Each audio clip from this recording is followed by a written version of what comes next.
Welcome everyone. You're listening to and perhaps watching Calling the Audible. I'm your host, Peeze. I am joined No one watches the show. Some Dude, everybody do, listens to the show. You'd be surprised. Our viewership has gone up. Our listenership is about the same. And our brailleship is still negligible. I'm joined by Simo Dajne as well as GM Colecho S. I got promoted slightly. Yeah. I'm no longer behind the scenes, but on that note, start the clock. Oh, yeah. One job. Well, not yet. Wow. That's not the week to say that to me. And of course, that production is the sleep deprived Eagle at Master Control. Oh God, please kill me. I will. If you insist, we all can get all it in done. good time. We know people. So there's a few things I want to get to. Go on. But before I do any of that, Okay. of course, I want to talk about how Mo's not here. Mo, unfortunately, he's Mr. Khan. not well. So we're filling in. We hope for the best, obviously. For a couple of reasons. One It's is not his fault. because it increases the amount of hours of play-by-play I need to prepare for if Mo Khan's not well. But also, we love him and he's our friend. He's also a friend, Yeah, but it sucks that he's not here for multiple reasons. One includes us working more. yeah. Also, get better Mokan. And more work. No one really likes that, right? Yeah, and I mean, Jim, like you talk about promotion. All the promotion means is you have two jobs to do Yeah. instead of the one you normally do. So I want to start with flat Earth is a thing people truly believe in 2018, and like it used to be that like the way knowledge worked was at some point you believed something, and then Until somebody proved you you wrong. learned something, and you're like, oh, the thing I believed was foolishness. For example, unicorns are just horny horses. What? No, Yeah, that's not true. yeah, Horned or horny? yes, Yes. Yes. But like so. Isn't there Unfortunately- rainbows behind them when they walk? I wish. But in the age of information, it's also become the age of misinformation that the news, the quote-unquote news comes out, hashtag fake news, right? People don't believe it anymore. They think we're lying. But then they'll read something and like, oh, well, this is obviously true. The earth is obviously flat based on these arguments that don't make any sense. So this guy, I want to call him out by name, Mike Hughes in California. Okay. He is If he's watching, he's not watching. give us a call. Because he's bedridden, and I'll tell you why. Okay. Mike Hughes in California. Every part of the story is better than the previous part. And it will somehow eventually relate to flag football? Oh, you know it. You know it. At some point. So Mike Hughes, he launched himself in a rocket that he made himself. Okay. The rocket was marked flat Earth, Okay. and Yes. apparently he wanted to launch himself 52 miles above the Earth's surface to prove that the Upwards. Earth is flat. But it gets better. The rocket was steam powered. Okay. Steampunk rocket. Yeah. Then, on top of that, after several failed attempts, he finally launched himself. So congrats, Mike. I mean, that's pretty impressive. One of the reasons it was delayed was the government was like, you can't launch a rocket off public land. So that's the most logical thing, right? Like, you can't just launch a rocket, you know. Excuse me for swearing, but not really.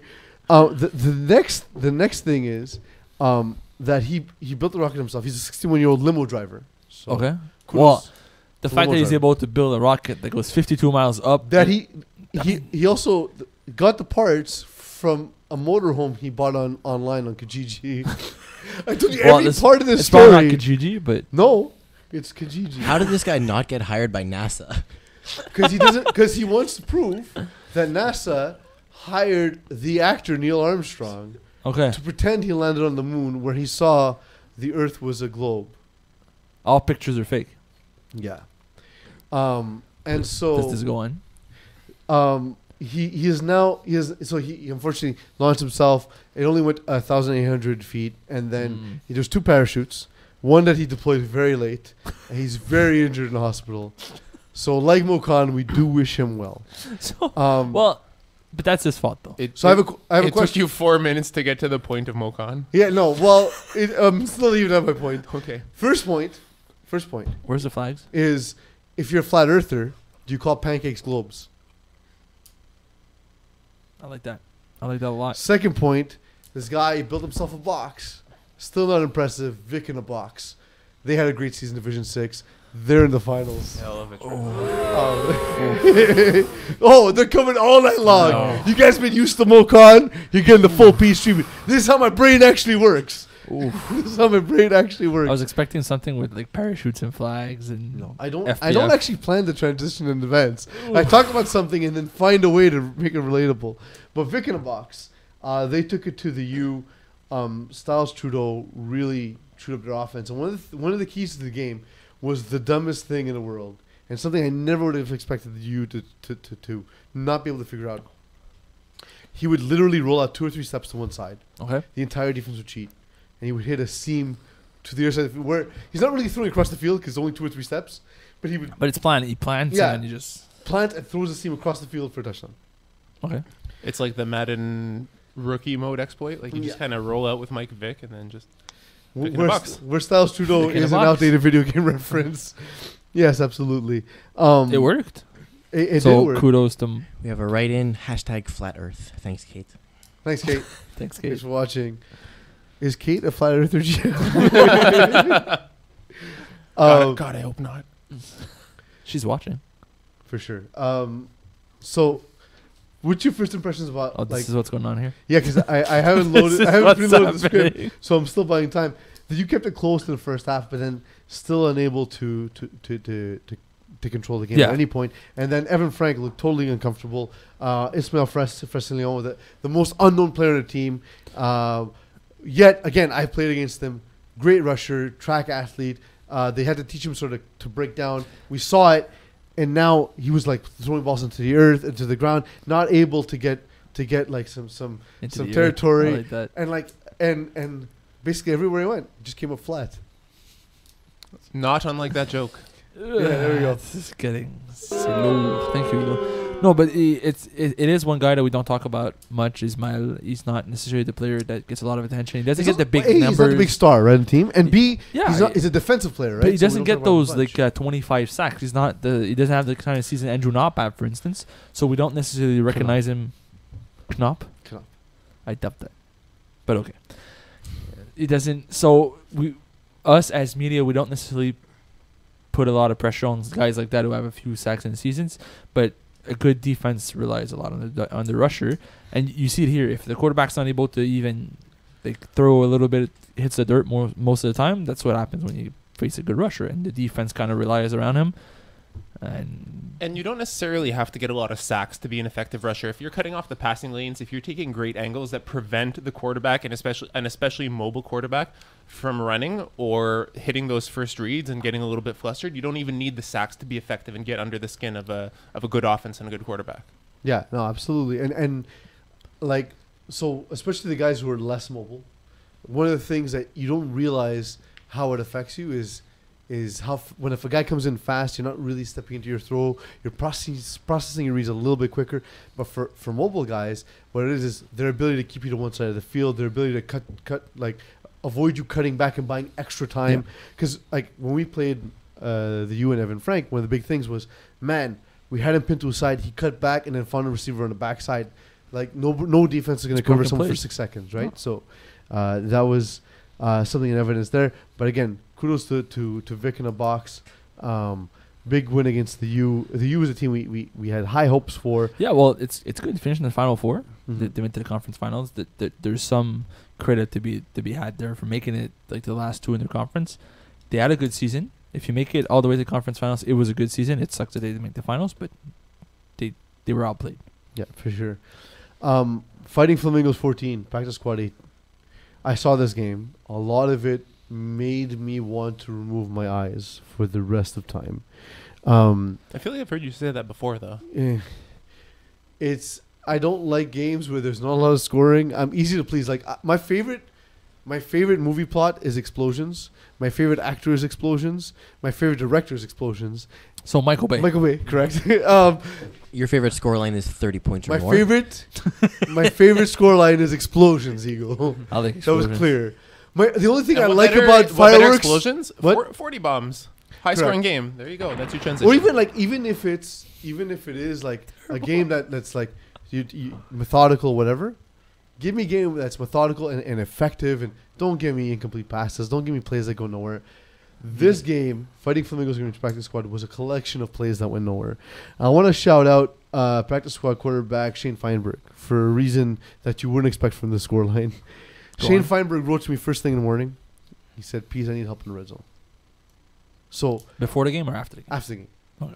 And I give it... Because it was No, before no, the game at during the 2020. game, during the game, you look panicked. I tried to calm down, and so hey, he's a rookie, right? So I want to help, and I when I'm wandering the fields, I'm not the kind of guy who's like I'm going to be impartial. Like if you look like you want help, I'm going to help you, especially Division 6, right? So talking to Shane, and I was like, dude, you know what?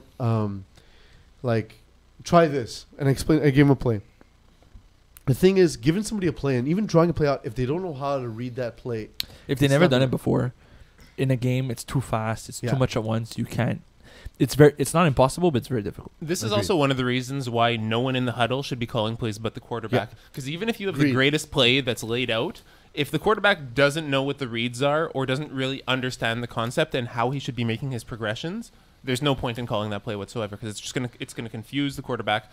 The defense is going to be much more opportunistic in seeing receivers who aren't necessarily running the routes expecting what it would be. And that's where picks happen. That's where big plays happen. Yeah, and even when there's not a pick, the play kind of goes nowhere because if the quarterback's just trying to avoid it throwing an interception, he like looks somewhere, the read's not there, rushes on him, throws it into the ground, throws it into the curtain, whatever. Like it's not a recipe for good offense. So I actually spent a lot of time that morning not only drawing out some plays, but really explaining to him sort of like this is what you look for. If you see this, then that. If you see, and I love people who are like ask for help and they're. Not only do they ask for help, it's like a true demand and that they want to learn. They want to learn and they're like, oh yeah, that's cool. I like that. That's interesting. Or they ask you questions like, so like absolute shout out, rookie quarterback, great season. Season. Ran into a tough defense, obviously in Fighting Flamingos. Yeah, but all along the way they had some tough matches. Practice Squad didn't have the easiest of schedules. No, not at all. And they did good. Like I said for the youth, they made the Final Four. It's a very good accomplishment, and it's good to see that a rookie quarterback can make it this far in Div 6. So, like, the opposite of a shout-out is a whisper in. So, I whispered in. I'm going to whisper in Stephen Hariprasad. Okay. And it hurts me. It's amazing. I'm going to whisper in Stephen Hariprasad. This hurts me because I love Stephen. He's your BFF. Honestly, if I could have children with Stephen, I would. In fact, if we could do that whole slurry cup thing, I'm down. But the thing with his performance in this game, early on, he kept trying to force balls over the middle. And Andrew Knopp is a giant. We diagnosed him last week with gigantism. Yes. Yeah, I saw him this week. His speed makes it he has double gigantism. Oof. Double gigantism. That's a lot of gigantism. Right? Exactly. Like Magic Bean style gigantism at this point. And so I told you he's a giant. What? I told you he's a giant. That's what I'm saying. It's surprising. I didn't know. Yeah, no. And his ability to close, because like you picture fast and quick and short. No. Fast and tall and giant strides and just giant wings. Problematic. Yeah. I'm happy I don't play Div 6 against him. I would look stupid. Yeah. You'd have a game in Div 6 where like, because you're a good quarterback, right? You started with great. You're an average quarterback. and the thing is, like you would against his team in Division 6, you would struggle just because of how good he's a rusher. He's good. He changes the game. I played against tall rushers, fast rushers, and just seeing him on the field, it's Eagle, I prefer to talk about things that happen versus things that don't happen, so I prefer spending time on recaps rather than predictions. Also, Eagle, don't just wiggle hand at us. Yeah. You have a microphone. Why? So, but what you get. Early in the game, Stephen Hariprasad kept trying to force balls in the middle, and like the 10-yard outs and sideline hooks, a lot of that was open, and I expected him to really flood the sidelines because he's a guy who calls a lot of floods to begin with, not attacking that part of the defense. I think Practice Squad kind of saw it coming and took it away, sort of. They didn't. I was so there. The guy were open and Stephen guys were open. A bad game. A couple times early, Stephen threw the ball in a place where it wasn't like catchable, and like I think that might have rattled him. Although late in the game, Miles Kyler caught a face full of net because he like dove, dragged his feet, he's a good player, face in the net. Didn't care anything about his body. None of us in this room would have done that. They give him the catch? Yes. There you go. And the thing is, like Leo Gervais came over to me and he's like, Yeah, I saw a catch on that one. Like, he didn't ask me, but like it was a statement that was a question. I was like, yeah, Leo, 100%. I was on the other side of the net. I could tell you, as a guy who saw like The face? he looked like a fishmonger brought him in that morning, and he looked. It Miles was is a absolutely very good player. yeah, and Miles Kyler also made the game-winning catch. Finally, a deep route opened up. They were about not just outside the red zone, sort of like the golden area for quarterbacks. He called the corner route to Miles Kyler. Defense bit on the short routes because that's what Stephen Harper started doing late is hitting sort of the intermediate, hitting the short. So they all bit, and then Miles Kyler was open on the corner, and Stephen Harper just put it in a spot and let Miles Where Kyler only he run could get under it, Yeah, exactly. And great throw, great read. Congrats to Fighting Flamingos. That said, Brad Botkin is the loneliest number. Why? So picture you go out one night and you Okay. get 6 numbers.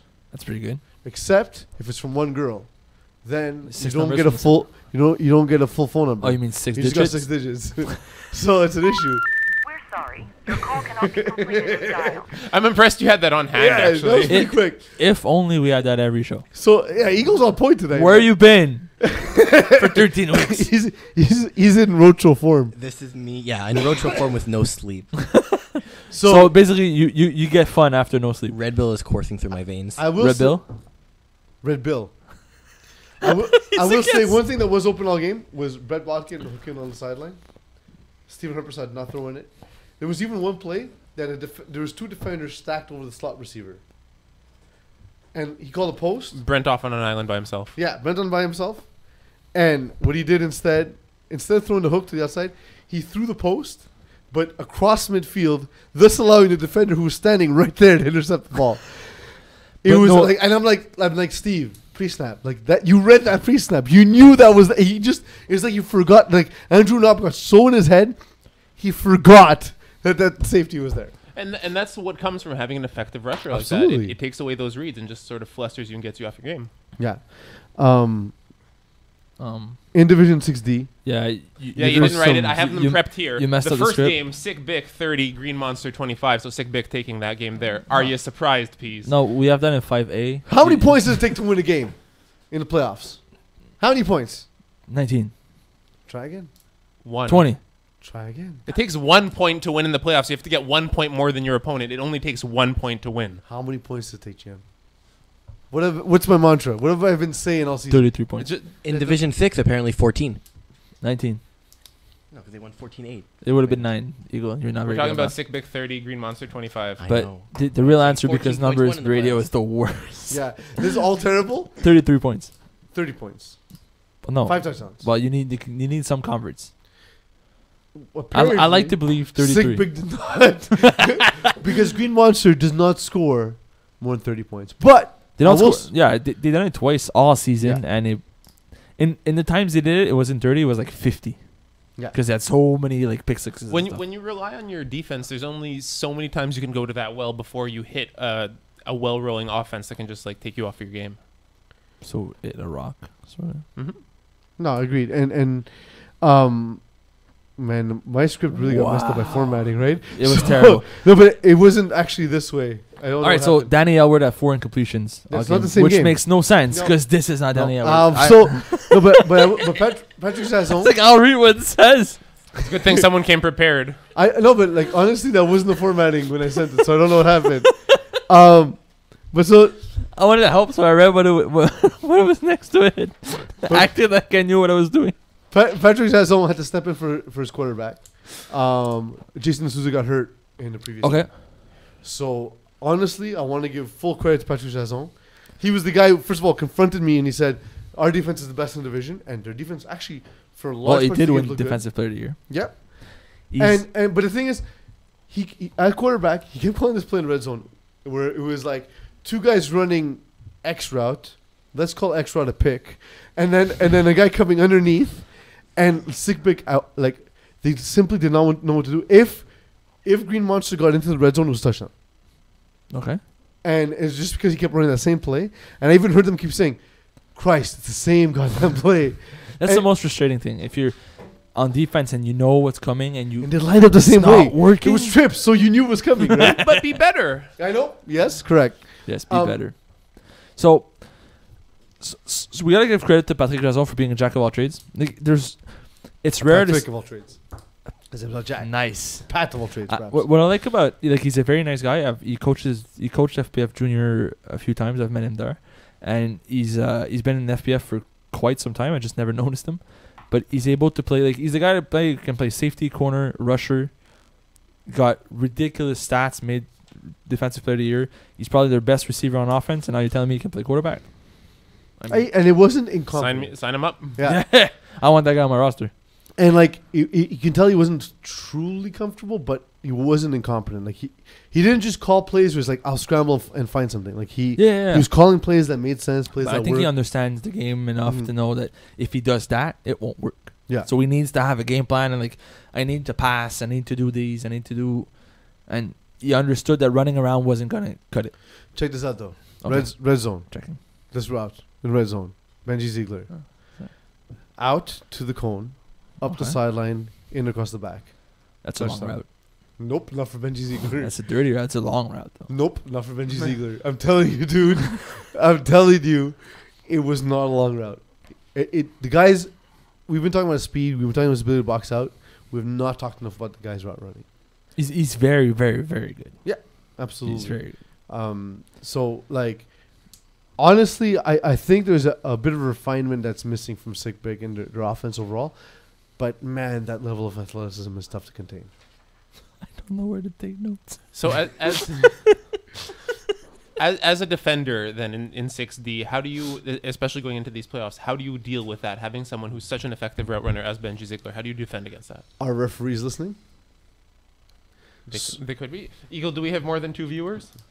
We have 7 people. Nice. There may be a referee in one of those. So rerouting is an art that's not yet learned in Division 6. Rerouting. Rerouting. Yeah. Go on. So when you see a guy running an out pattern, you need to cut in front of it so he has to go Around in you. front of you and then back around.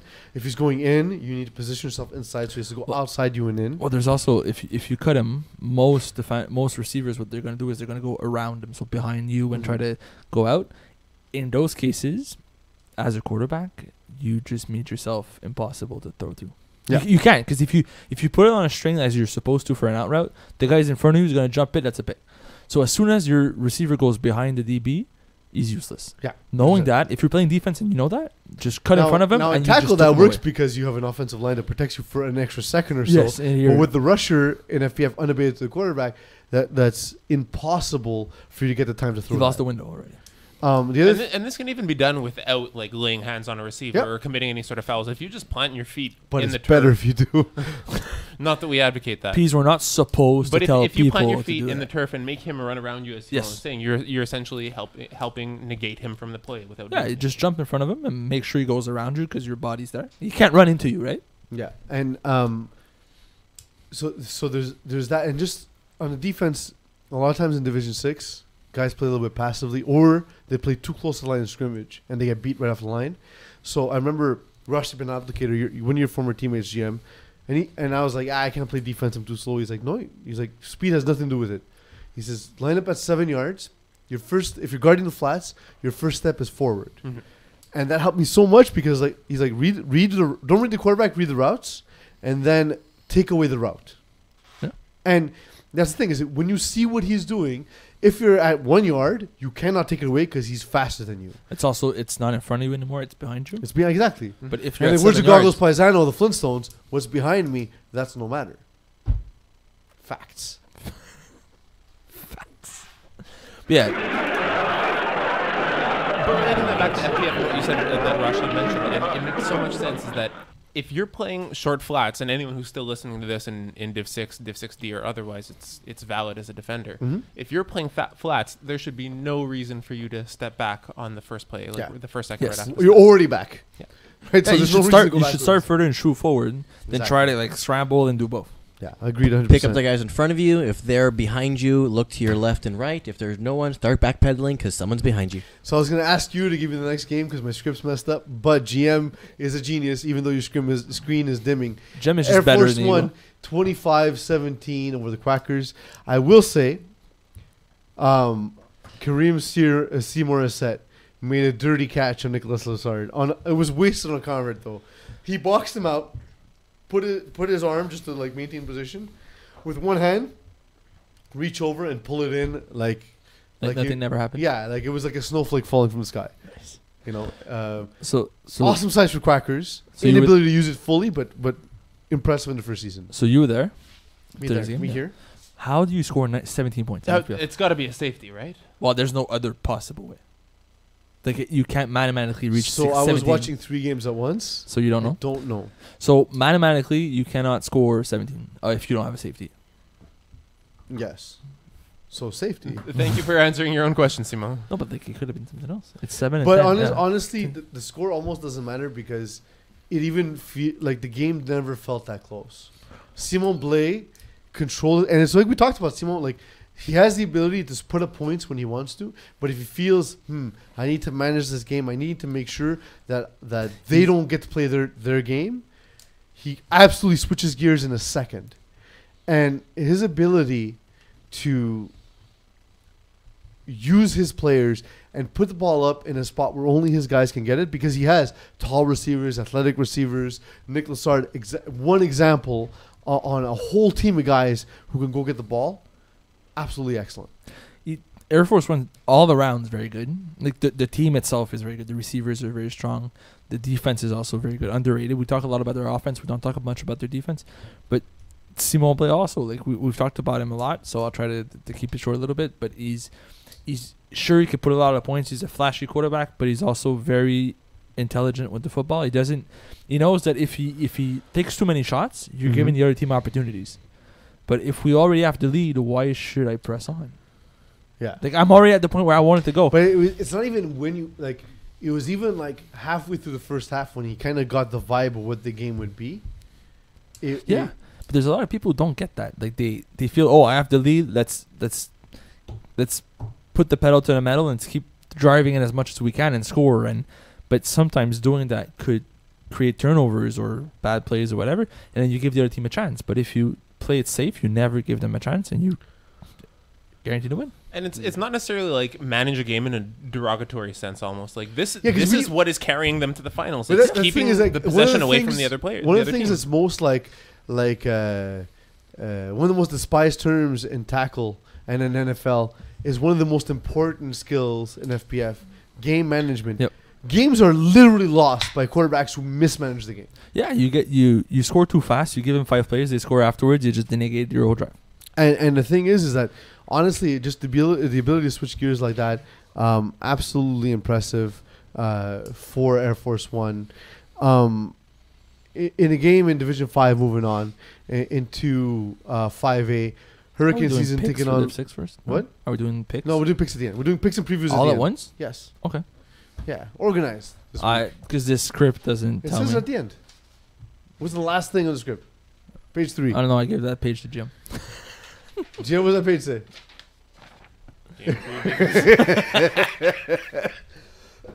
This is the script we have to deal with from Peeze. Okay, there's more than that on the. You did say I'll You send said you the guys. last page. Here is the last page. You did say I'll send you a skeleton. So there's That's a that. skeleton. Exactly. Very bare bones, so to speak. So like, So GHB. yeah, no. Next looking at- game. that's not Really the one. Flamanfou against. Flamanfou Hurricane against. season. I'm sorry, I was Hurricane following season. the script. Yeah, no, I should not. exactly, because it doesn't line up. Um, Flamanfou won. it 39, Eagle, it 38. does make sense to do the picks at the end, though. That's what we're doing. Eagle's not happy with us, but it I know, doesn't it's matter. amazing. So Flamanfou won Yo, 39-38. Jim, can you beer me a water? Jesus, I can absolutely bear you. I'm water. trying to help you, Yeah, but you're here. shooting me in the face. Or in the foot, whatever. Flamanfou 39, Hurricane Season 38. I'm surprised by the game. Not that Flamanfou won because they're a very good team, but the fact that it was this close and Flamanfou were able to put up 39 points, not only on the Hurricane Season, but they're not a high-scoring offense. Mm-hmm. They're good. They're gritty. They'll find ways to score when it matters, but they're not the kind of offense that puts up 40. And that's exactly what they need to do against Hurricane season. And the scoreline surprises me. It must be a heartbreak for what could have been a special season for Hurricane season. They were up by 12 points in the second half at Yeah. one point, and it just fell apart. Hurricane? That's I wasn't there, so Falling just short of that double championship chance, like a double finals appearance for a lot of the players Yes. on Hurricane season and top season. They both teams lost. So 10 of the 14 hurts. games in this playoff bracket were won by the underdogs. If you excuse the expression, the fuck. No, but You it's mean testament to the animal, the right? divide in Seal time. in 5A and 5B. The teams are so much more evenly matched. Like you see the parity a lot more, where it's not like the same in like Div 3 where both one seeds are because there facing was each other. like especially in this round, there's a lot of favorites who won across the Yep. board. And like this game, Flamafu, for example, and they perfectly they're perfectly emblematic of exactly that. Of exactly the team. Like how many times do we say Flamafu we're going to make playoffs in this podcast? How many times do we say, come on, let's be We realistic? said Flamafu to make the playoffs to begin with. I didn't. Yes, we Also, but Yeah, also don't the first be two, more kind. but the first two rounds. No, I'm not. I'm saying Don't I hurt your didn't. Achilles. No, I said I didn't expect him. And the other thing Okay, is, sorry. the first two rounds, they faced backup quarterbacks. Now, they faced Jared Taylor, who's almost perfect in this game. He had a very good game. Mhm. How do you recover? If you're Jared Taylor, like Timo, you're a quarterback, right?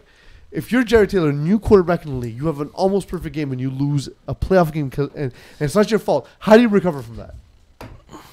Well, the only thing that we could talk about is conference. That's the only thing we could say because he went 6 touchdowns, no picks.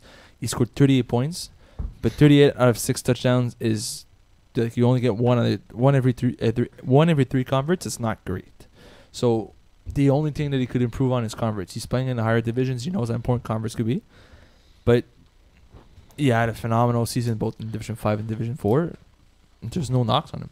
Can we vote on a nickname? Yes. So there's Joey Taylor, Jared Taylor, the other JT, Jared Taylor. I say yes. I think you need to Go around the room. dig a bit deeper on that one. The other JT. I like the other JT for other reasons. Yeah, I know. That's why. I like it. All right, so we got 2 votes. Eagle, do we get 3? No. Deadlock. We need more con. Eagle is done with your shit for the night. Yeah, no, it's And it's only Div 5A. Yeah, it's not gonna get better. It's only gonna get worse. Are you guys surprised to see Flamafu in the finals? Yes. Because I'm not sure, but I think I dumped them in like week 7 in the Valentine's episode. Yep. I said I think I dumped Valamafu and I said I'm done with these, and they won't make the playoffs. F off, and they made the finals. So look who's stupid now. still you. This guy. It's always been This Eagle, can you confirm? I know you. you're That looking you've been stupid. no the episode, but I'm surprised. I'm surprised to see them in the playoffs. You put them in the date category. I'm happy with myself now. So I think I was harder than them though. I think I was. one of us was. Yeah. So I like to see Flamafu here. I'm surprised all Ooks. Well, the like mirror because we all know Flamafu is sort of like the farm team for all Ooks. To see all Ooks not make the playoffs and play this terribly, we'll touch upon it a bit later on. It surprises me even more that Flamafu were able to do this sort of game before. 100%. Like the comparison between the two, it's crazy. Yeah. Greendale Human Beings. 10 guys, 1 cup. Speaking of cups, 35-26 in favor of Greendale Human Beings. Coming into this game, Danny Aylward had 4 incompletions in playoffs. I scorecard both these games. Foolishness, right? I don't like it doesn't look that way when you're scorekeeping the game. When you're looking at the game, you're like, okay, like he's the offense is moving, they're scoring, but it doesn't feel like a perfect game. And then I looked down on my scorepad, like after I'm like, he hasn't done incomplete yet.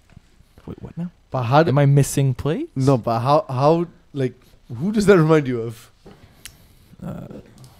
Nobody. Come on. It's so is Danny Aylward the better Joey Taylor, I've said that before. or has he benefited from the tutelage of Joey Taylor. and Joey having to learn the hard way, kind of thing? I think the difference is Joey Taylor because of his system. It's the same system. I don't know, but Literally, the same I know, system. but what I'm saying is because of the system instead of his system, which is his, so his system, He moved up the ranks because they were winning. He wasn't always perfect. He was learning. He perfected his system, but that forced him upwards. And now he's playing Division 3, Division B. Now, his system is what we could say perfected. But if Joey Taylor could go back down in Division 5 and 6, he would destroy He would throw everybody. 90 touchdowns. But so that's what Danny Elward is. He brought the system. I don't know about that because I mean, even when Joey was first starting out, like they made with a much weaker roster, like the original 2.5 Dans, still made the finals. Oh, they lost to like a Malud. very football experienced Le Malud, absolutely. But I think that even when Joey was first figuring out the system, he was still, despite what people looked at and saw, for all intents and purposes, a very good flag football quarterback. Even with the inexperience, even with the ugly mechanics, But I'm saying even now, with the shorts on top. but of imagine pants. you take the Joey Taylor with the knowledge he has now, Yes. Yeah, that's my point. and put him in Division 5. But that's what I'm saying. I It'd be think foolish. Danny Elward is better because it would be Joey now instead of Joey I 4 don't years know. ago. I still like honestly, like it's also that if you not only the physical aspect, but if you look at Joey Taylor, he doesn't look necessarily like a philosopher, let's say, but the intelligence that Joey has. No, is I think truly nothing away from impressive. Joey. I think Danny has a step up because of his height, which makes it easier for him to avoid rushers. And he's also like a Fleeter of foot. yes. His Yes. ability to be more mobile in terms of buying time to build the play out gives him an advantage, and also just being able to, well, there's open field in front of me, so I'm just going to take off. And not for nothing, but like it's also really cool to be able to be a quarterback throwing to your brother, right? Yeah. So whereas Joey doesn't necessarily have that chemistry with His anyone parents in the should same have more ways. sex. Yeah. Oh, you Correct. might have a brother. Maybe he's just not playing But NFL. like in that like if you have a brother that Yeah. is receiver of the year and you're quarterback of the year and you're used to just pitching and catching with him, like you can get together and throw passes at Yeah. any time of the day or Yeah, See, but his I have a brothers- brother. I'm used to pitching, but there was no catch. that there's no catching. but his brother's also very Is good. this the one show Duke is not watching where it would actually be fucking relevant for him to write into the show? Because he's so busy doing graphics with finals, correct? Hey, Yeah. Duke, write in, please. No, He's but, watching. But the thing is, But Brendan's also very, very good. 100%. I think that's something also that Joey never had back in his He had Danny Aylward. Yeah, Danny. Yeah, but Danny's not as good as Brandon. They're different players. They're different style of players, and that's something that Joey didn't have back in Division 6 So I and think 5. what you're saying is, if I get you guys correctly, you're saying is the Taylor parents should have more sex. You're saying they should have better sex. Yes. Yeah. So Moss City beating Takeover, 32-19 is the second time. What the script is wrong. Well, wait, actually, let me go back 1 second. Because Beep, there's one beep. thing I want to touch on for 10 Guys 1 Cup. Mhm. Most unimaginative name, unimaginative defense. Quick shout out, Dan Lazara, 3 touchdowns. He made a great touchdown catch back of the end zone. I was on the sideline for that. It was honestly truly impressive that he kept both feet in. But on defense, how do you not play man, knowing that system? Against How do you G3? not play man every single play? But it's sort of what we discussed. With the athletes, I on don't 10 think Guys 1 Cup. Justin Lerner was healthy enough to play Okay, defense yeah. for them. If you take that away, they don't have the athlete to cover Brandon. Man is only as good as your weakest defender.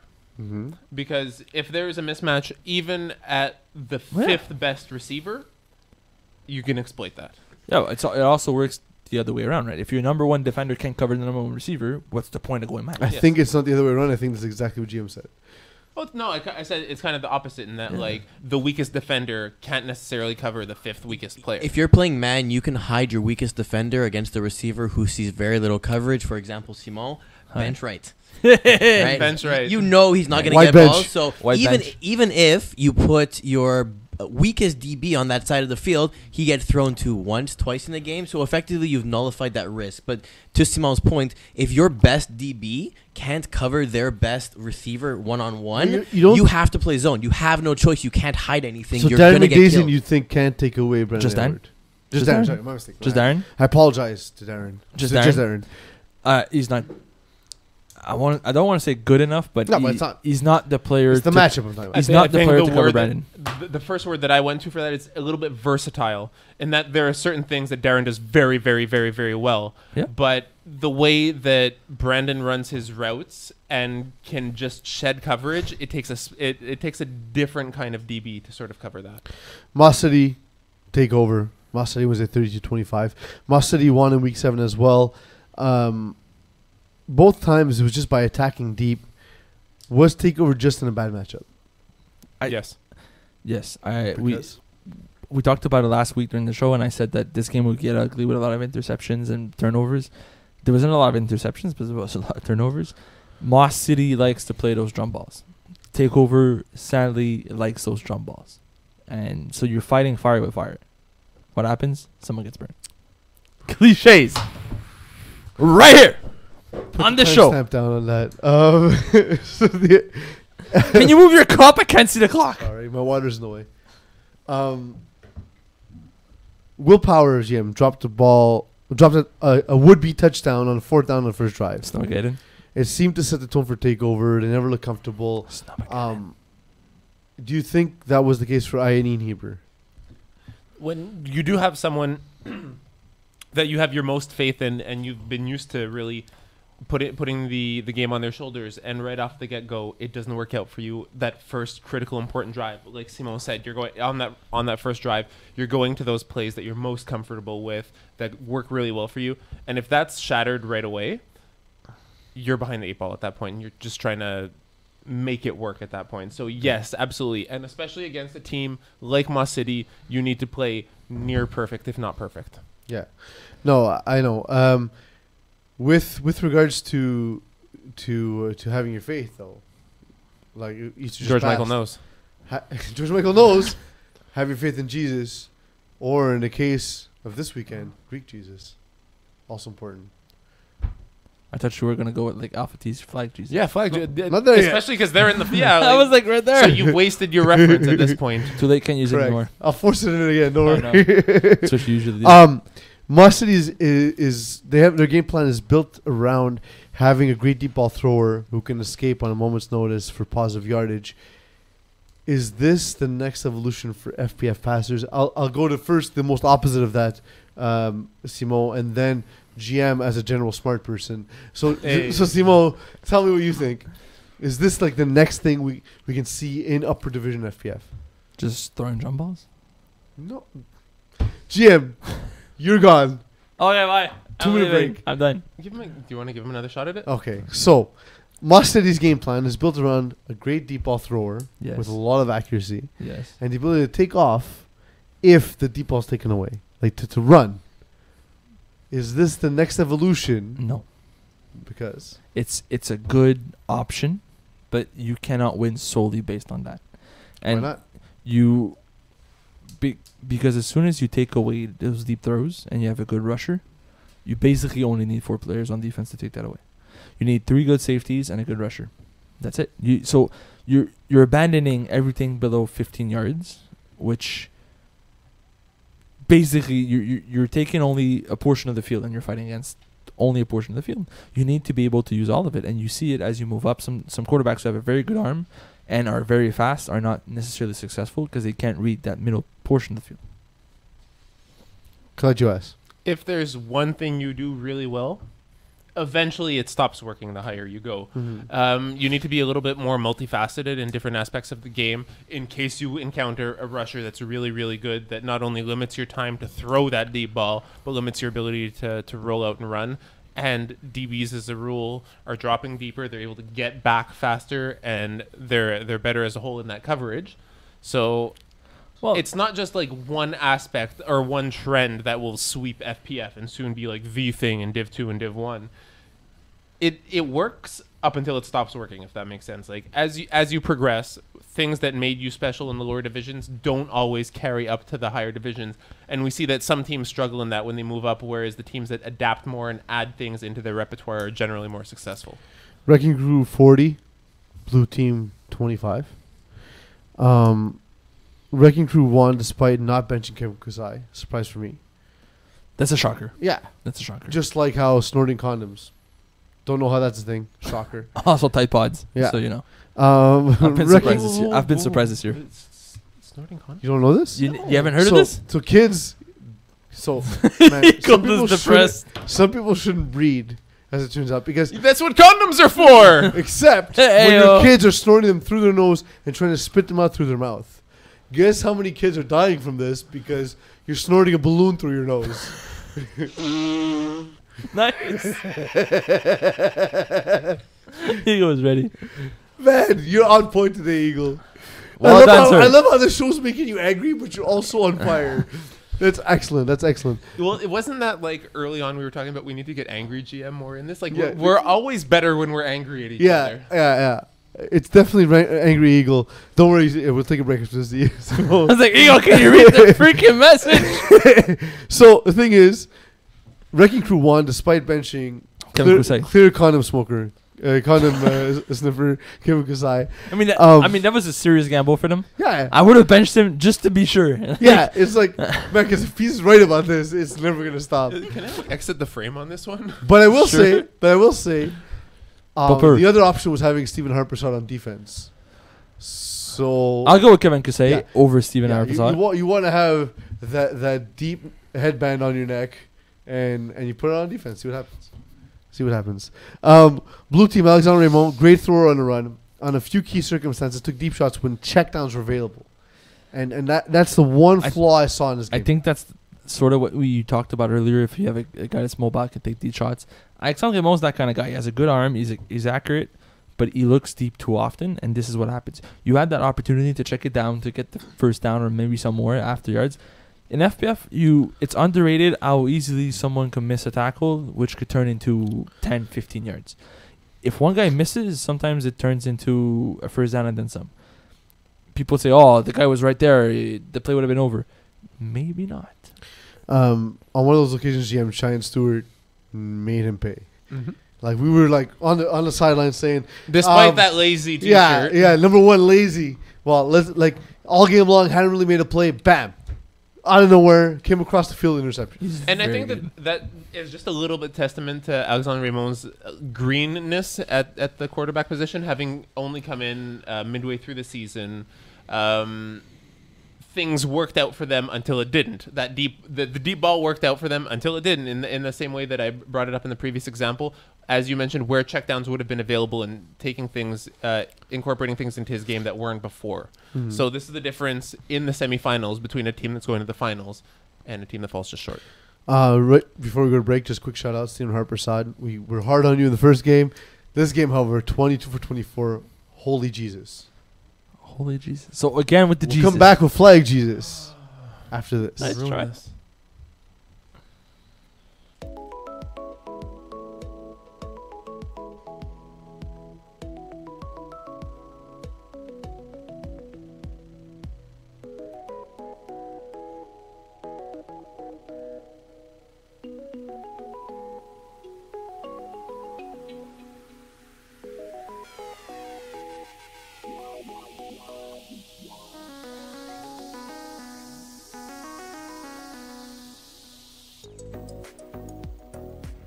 FPF is happy to announce their new partnership with Beastfoot.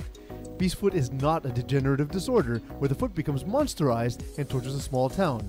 In their own words, Beastfoot is actually 100% a football store and the one and only authorized Nike football distributor in the Greater Montreal area. Visit www.beastfoot.ca for your football needs, including equipment, gloves, cleats, and much more.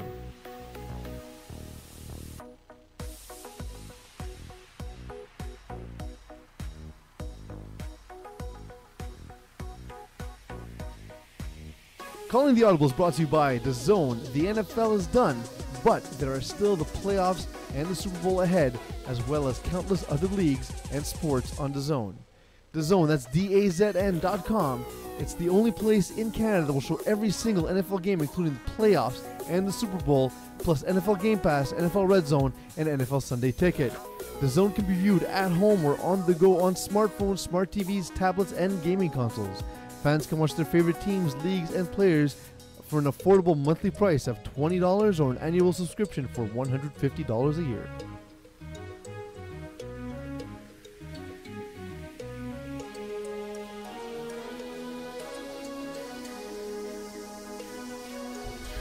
Before the show, I spoke to Eagle, and it was we're on. No, because my headset moved. So anyways. Who's in control of that? I thought you were speaking like, but you were not on. Eagle, make it work. Before the show, I spoke to Eagle and I got some refreshments. Let's say it's water. And I said, you know what? Do you guys need any snacks? And Eagle was like, yeah, whatever. He's just not paying attention to me. Jim's like, yo, get something good. So I decided I was gonna spend time to Where get was I during snacks. this? What? Where was I during this? You weren't here yet, Neither were you. but I used the telephone. Correct. He used the telephone to. Oh. call So a us and telephone is Who the- calls nowadays? We have a I- group chat for a reason. people at 35 years old. So I decided to get snacks that 39. were apropos to the personality, but also relevant to your current situation in your day. Simo, you came from work. I don't know if you've eaten yet, so I got you a bag of chips that were wing flavored because you and I do enjoy Sweet going and for spicy. wings. Solid. We go for wings after podcasts often, so that was truly important. Eagle, you like shitty candy, so I got you the cheapest, shittiest candy I could find. Because who eats candy after the age of 8? The eagle on master control. Eagle, here's your candy. Oh, intercepted. That's not surprising. And GM, I was like, GM, I know we got Wendy's. I know he came out. Jujubes. He had dinner. I told you, shitty candy. I came out. He came out to all of us about Okay. your dinner plans, and you had Wendy's, and I was like, GM's already had dinner, so I gotta make sure I get him dessert. And I was like, what my grandma used to pack me for dessert, Mae West. So classic. You're classic. You're an FPF historian. Thank Mae you. West for you. Sorry, you got the random stupid thing. I definitely got the random stupid thing. But there's chips here. Absolutely. Have you ever had these chips before? No, I You don't should. eat a lot of chips. So I don't know. You should try them. I'm hosting a show. Try them. I'll It's try it worth after the it. show. It I'll tastes try it after weird. the show. So it tastes weird. Reminds me of soup. Reminds you of soup. Alpha T's. Try them. Alpha T's have been turning teams in the soup week after week. This season, not quite You that. can't go with something with Jesus. Nope. You did it 6 times. So 45-42 over top season. Why? Khalil Kerr and Alexis Gaumont put on a playoff spectacle. Khalil Kerr had the sort of night we expected from it every single game, but top season didn't want to. I don't know if they didn't want to use him that way or didn't need to, but we knew he was able to put up those kind of numbers, and he had a monster game. And then on the flip side, they couldn't cover Alexis Gaumont. Yeah. They could. But why? Like this is He's very good. He is very good. I think he's also one of the players that is not being used enough. He could be used more, but a lot of times it's not that he doesn't care, but he knows there's also other players. In the playoffs, the mentality changes a little bit. They go to something that works. Alexis Gaumont works. Absolutely. Still just pretty impressive. Throwing 5 touchdowns. He threw 2 interceptions, but he got them back. He also ran in a touchdown. And he ran in a touchdown That's as the well. thing. He threw picks, but he also got picks. So The thing with the thing with Justin Dupuis, his ability to play both as a deep defender and in the flats. Like a lot of guys in this league are either great safeties or great in the flats. Justin Dupuis is so versatile. One of the first seasons I got to know Jesse was he was invited to play on Darksiders. He wasn't a guy I knew, and in our first game I was like, Jesus Christ, who's this guy?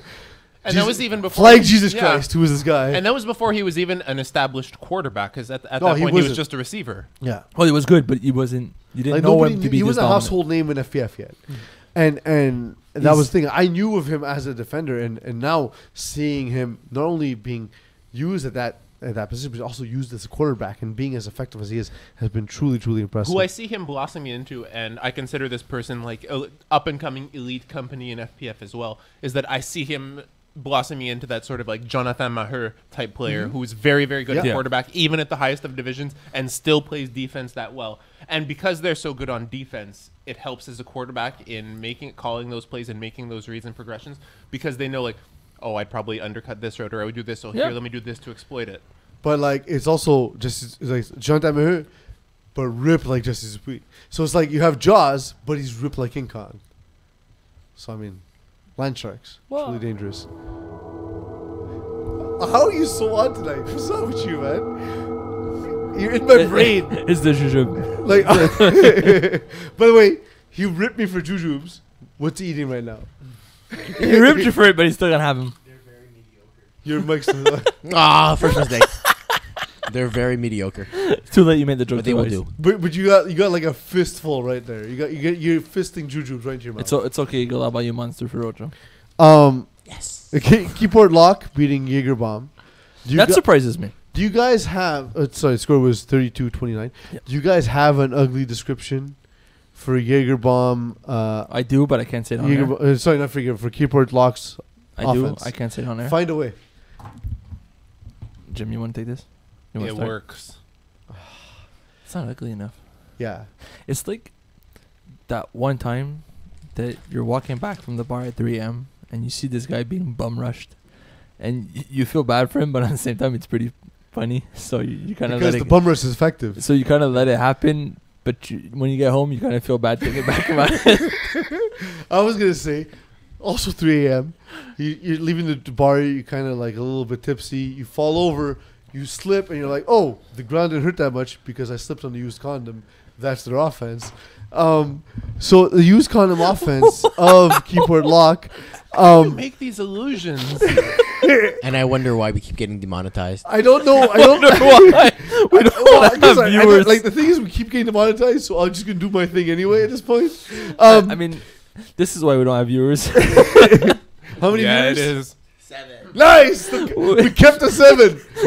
Old FPF, I'm sorry we're alienating you. No, but the thing is like whatever. It's slow. It's not. But watching. But it's not that truly slow, effective. 32-29. Like Jim said, it works. 32-29 is not that slow though. Like I was expecting this to be, if it was Jeff Rosenblatt's plan, it would have been like 25-20. No, but it's like Jeff Rosenblatt. He basically drove the field and scored all the time. It's what he does best. In the same way that we were talking about Joey Taylor and Danny Alward and those sort of systems, like years and years ago, we had these same comments about Corey Pecker as a quarterback, and that like it wasn't really pretty, but it worked. And now like Corey Pecker's the top quarterback in Division 2. Like this system works. Like despite how it looks, like it's very effective to the respective quarterbacks and cores that benefit from it. And just for argument's sake, I mean, in this game, 213 yards for 5 touchdowns in 24 completions. That's about 8 to 9 yards per completion. So Yeah, you're talking about dink and A dunk. but lot you of hit it's some after the catch, dude. Yeah. Yeah, but it's also what he did. Like it's also the way he calls it. Is you make sure that a guy like Jad has room to run afterwards. And the other thing, Jad Reed, you talked about him. Late in the game on the line, Jaegerbomb jump short, Jad Reed corner over top, touchdown. It leaves Jaegerbomb a couple plays to win the game. And Simon Deshay taking 2 big sacks, one for a safety. Yeesh. Couldn't get the ball out of his So hand. they were down 30-29. Yeah. So Keeper Lock didn't score a single convert. I don't. Again, I was watching 3 games. I don't remember. Like that would make sense, but I don't know. I was at every field, so I don't remember. But yeah, so that's tough. Like that's one of the things, and it happened before. I can't remember exactly when, but I remember it happened. It was Jaegerbomb. They were in the finals, and they had the game on the line, and someone trying to add a terrible drive. Alpha T's.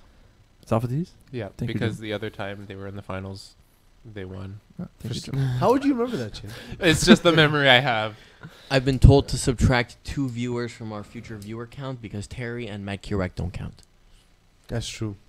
It's like Because Rob Campana doesn't count. They're having sex and watching it, so they're not really paying attention. With each other. Speaking of Matt Kirouac, I still owe you breakfast. He goes looking at us like, can we Speaking of sex together, you still make your breakfast. Offensively, could Simon Duchesne, as I first called him in my first FPF podcast, could he have done more? Yes, they only scored 29 points. Oh my God, GM, nuance. But it's not nuanced. Like you're asking a question that you would get upset at Mocon for asking. Yeah, I know. I'm hosting. It's what happens. Yeah, that's the point. Is that you forget everything you've done up until this point because right. now suddenly you're in a different chair. Yeah, because Yes, he could have done more. How? Maybe what could he have done more is perhaps a better question. milk the clock. We talked about in the lower divisions, Air Force One, sort of managing the game and keeping their opposition off of the field. That's kind of what you need to do against Keyboard Lock. Against what kind of offense? Can I Dink get and you dunk? to say- Oh. It works. I was hoping you're going to say something really disgusting. It works. Yeah, Apparently that's disgusting. there it is. So, you could have done more, but if Keeper Lock... Imagine like you take a girl home, you have sex with her, you find out it's your aunt. That's their offense. That's bad news. So, based on what you said, Keyport Lock scored on every drive. Jagerbaum. I'll call this wonderful things, Jeff. Jagerbaum would have scored on every drive up till the last one. So could Simon try to have done more, other than have one bad drive? No. Yes. Well, it was Keep a his bad drive. opposition off the It field. was a bad drive, and then it was. You had 2 chances to take a shot into the end zone. Well, sorry, he had 3 chances. Instead of taking the ball at half field, he took a deep shot, then took two sacks To finish at the end. Of the game. to end the game. Okay, so that's like a number 1 rule ish. If you have 3 plays, the first one should be to cut it in half. Even if you get 7 yards, The- just getting closer. The only exception to this is I remember being on the sidelines and just watching a Div 1 game, and I don't know by how much they were down. I think it was only by a convert or something, and there were 3 plays left, and Kevin Wyeth had the ball. And he got into the huddle, and I heard him tell people in the huddle, he's like, okay, we're going to air it out right now because they're going to think I'm going to cut the field in half. So there are exceptions to that rule, and it worked out really, really well for them because that was very cool. But Yeah. Also, who was the quarterback in that game? there you go. Yeah, that's the one. Okay. Like, no offense to Simon Duchesne, he's not Kevin White. Not yet. Not yet, Nobody definitely. is. Brotherhood taking on. There's 4B. I feel like I'm missing something. I'm sorry, guys. There's Past a that formatting prime over A issue. squad. Yay! Pastor Prime versus A squad. So I'll there's a couple of things this game. Late in the game, Yes. um, How late? it was 4th and 10, like last minute, 4th and 10. They see there's a couple of questionable calls. This is one. I'll give you the other one, and I'll get you guys' thoughts. Well, Okay. that's what happens for Past Our Prime when they have all the good refs on their team. Oh, don't say that. I'm because joking, That was obviously, yeah. legitimately the complaint from Oh, really? Jakub Telemac. Yeah, and Rick Cummins, actually, that was their complaint. After. Yeah, Come that was on. my face. My face was a sigh. Come on. Yeah. Yeah, and not a sigh like Raphael of the Ninja Turtles used to use. A sigh as in some depression, as in I'm feeling from this That's week. what that little like 3-prong thing is called. That's It's what- called yeah. a sigh. Yeah, it's not called The little 3-prong an thing. extra shocker. So the thing is, with Eagles depressed. No, Eagle's just sad because he doesn't have a sound shocker for it, sound yeah. effect. Also that. but in this game, so 2 things. Late in the game, Junior Luke, and I was talking to Rayan Sarwar, who's not super familiar with Junior Luke yet. Junior Luke 10 receptions, 100 yards, 2 touchdowns. Before the Sounds game, about I right. said the best athlete on this field, and it was a Div 1 game going on at the time. I said the best athlete on this field is number 88 for A squad. Oh yeah. And Tara Marakic was like, yes. And it's not close. Oh yeah. He's a borderline NFL player. hmm Borderline. Literally borderline. He got Yeah. invited. Yeah, he got invited to camp. He just didn't cut it, but borderline. So he's a freak, and he just doesn't look the part. So late in the game, Jakub Telemac had a fly and a 10 out, and he expected to exploit the 10 out, but I believe his Aggie Kalidopoulos jumped the 10 out, and then the fly up the sideline was wide open. So Jakub did the right thing. He paused, he pumped, and went over the top to the fly to Junior Luke. Junior Luke maybe caught the ball, maybe did not, came out of bounds. I actually didn't have a good vantage point in the play, so I don't have an opinion. So you don't know. Later in this podcast, you'll hear some of my opinions on some calls. This is not one of them. I don't actually. And you had some positive and favorable opinions on calls earlier on as well. absolutely. So Yeah. like it's But you don't know. Like you. yeah, like it's an opinion. I don't need to be right. It's just what I think. And this one. You In don't this have one, I don't know. I legitimately don't know. And what happened was, they were convinced it was a touchdown. And to be fair, it was a Herculean effort by Junior Luke to pull it in, because the ball was kind of out. Like so, he was like leaning out of bounds, hauled it in against his head.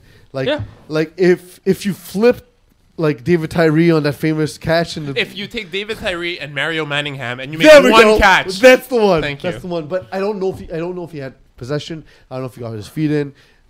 Just the fact that it's close was an amazing play by Junior Luke. But the referees ruled it out of bounds. The A squad not happy. Another play. There was a timeout. A squad was still huddled on defense. Stephen Donald said 10 seconds. And so, not Conan O'Brien. Craig O'Brien. Craig O'Brien said, "Are we in?" Stephen Lewis said, "You're in." He meant this. There was 10 seconds left in timeout, Mm-hmm. but the play was blown in early. A squad out of position, touchdown. That was, and they weren't even that mad about that. They were more mad about the missed catch in a sense because it happened later in the game. But 2 calls For the that kind missed of catch, though, you have 3 referees on the field as well. they weren't happy with the positioning of the refs on that play. But also it's a bomb. It's hard to get into position to make a play. Also, there's a lot of things that happens at once. Like if you're, I'm not defending players' bad calls. If you're a referee, if you're standing by, put yourself in their shoes for one game. Watch one game. Watch every single call from their vantage point, and you'll realize it's very difficult to make every one of them because you're watching so many things at once. Yeah. So in the split second that he's catching the ball, is he in bounds? So you're looking to see, is the ball moving his hands? That's like the first thing. And then you have to look down to see if there's 2 feet in, and then you look up and you see the ball move. So you're questioning it. You have to redo that all over again, and you're flipping back and forth. And if there's a defender on top of that also, that makes it even tougher. And is the ball moving? And it's one of those things that are very, very difficult for you to call. And there's this football mentality that says that if it's up to the referees, if it's a 50-50 call, and you leave the game up to the referee, then you didn't do your job. I would encourage A Squad to write into our referees, actually. Read the referee articles. They'll explain how their positioning works, what they're looking for those type of catches, and the mechanics. So I will say, full credit to A Squad. Jakub Telemac and Junior Luke and a couple of guys and Rick Cummins waited after the game. As far as I can tell, it wasn't a completely negative exchange. They just were explaining their feel. Most referees understand players need to vent kind of thing. For sure. Which we'll talk about later as well when we get to Division 2. But Hi. the thing is that they understand that, but at the same time, you still need to have a conversation with people as if they're human beings. And overall, what I witnessed was Jakub Telemac made his point, and Junior Luke made his point, and the referees were very receptive in listening. And the exchange wasn't fully pleasant because both sides, of course not. neither side agreed, but that's okay. That's fine. But from my exchanges with referees as a FPF employee and as a player, in most cases, every referee wants to explain themselves. Nobody wants to say, it is what it is, move on with your day. Everybody wants to say, listen, this is what I saw, and this is why I called it this way. Everybody's human. So if you come up to them calmly and respectively and you ask them, why did you call it this way? They're going to give you a clean explanation of, this is what I saw, so this is what I called. I'm sorry if I saw it differently than what you did. Like in the end, you can't really fault the guy for not seeing something. There you go. Right? But that's the other thing, In right? a rec league. Yeah. No, but that's the other thing. If you didn't see it, How can you call it? I can call it. So my point is, if the ref saw this and you saw something different, one of us is most likely wrong. Yeah. But then again, we can't blame anybody for seeing things. So at least he's honest about what he saw and how he called it. So if you can't take that, then there's something wrong with you. also, I do appreciate a referee who makes a call during the game and then after the game comes to see a staff member, like basically one of us who's been on the sideline, was like, "Hey, what'd you think of that call?" Like they actually want to see what did you see and did you agree with it? There's a lot of how refs I who do ruled? that. Usually, it's the guys who are the most respected and the guys who are most experienced, and they have the confidence to do that. The guys who look like an out of shape eagle, one guy specifically, I'd say, not always the case. to be honest, most of our referees ask those kind of questions. Yeah. Either it is to the scorekeepers or to other players, or they ask, You got that, eh? what would have been your call? Like, do you agree with my call? No. Why? And then like, it also allows them to learn. Right? Yeah. If I made a mistake, I want to know I made a mistake. I don't And want you to I just have pat me a in the back. specific conversation about this when we get to Div 2 especially. But for now, one quick thing before we move to the next game. The funniest thing of the FPF week was Tanner. What's his last name? Burrow. Tanner Burrell. Sorry, thank you. Or Burrell. Tanner Burrell having to rush Jakub Telemac. And he worked hard. The guy sweated through his skin was translucent from how much he sweat. And he worked really hard, but he's like, that's ridiculous.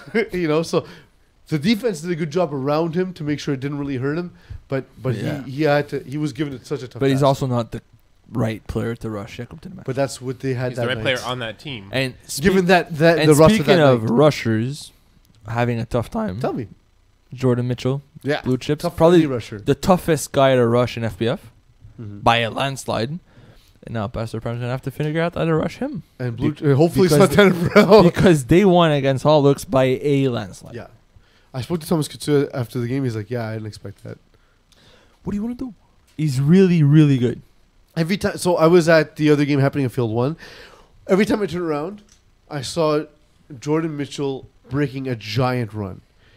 Hi, Rob. Okay. Rob is watching. Oh, I'll stop swearing. that's irrelevant. Shit, I'll stop swearing. So God, yes. I saw him breaking a big run, and it's a question of, do you want to take away the run? Do you want to take away the lob pass to a tall receiver and the wide open receivers that you're gonna leave open as guys collapse on the rusher? But that's also the thing about Jordan Mitchell is we're looking at his stat line. So you're saying he's always breaking out for a big run. Not always, just often. He had 3 runs for 28 yards.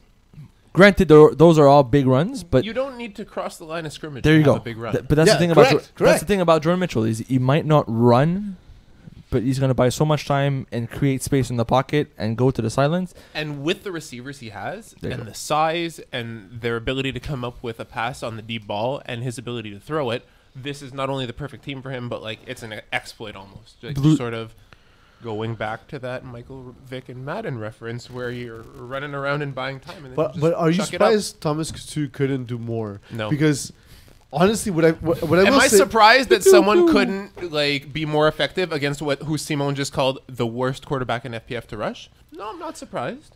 okay, but in when we saw him in Division C, Simo, when very good rushers faced off against Jordan Mitchell, he struggled because there's a confidence thing that happens with running quarterbacks. If you get to them early, they Yes. stop running.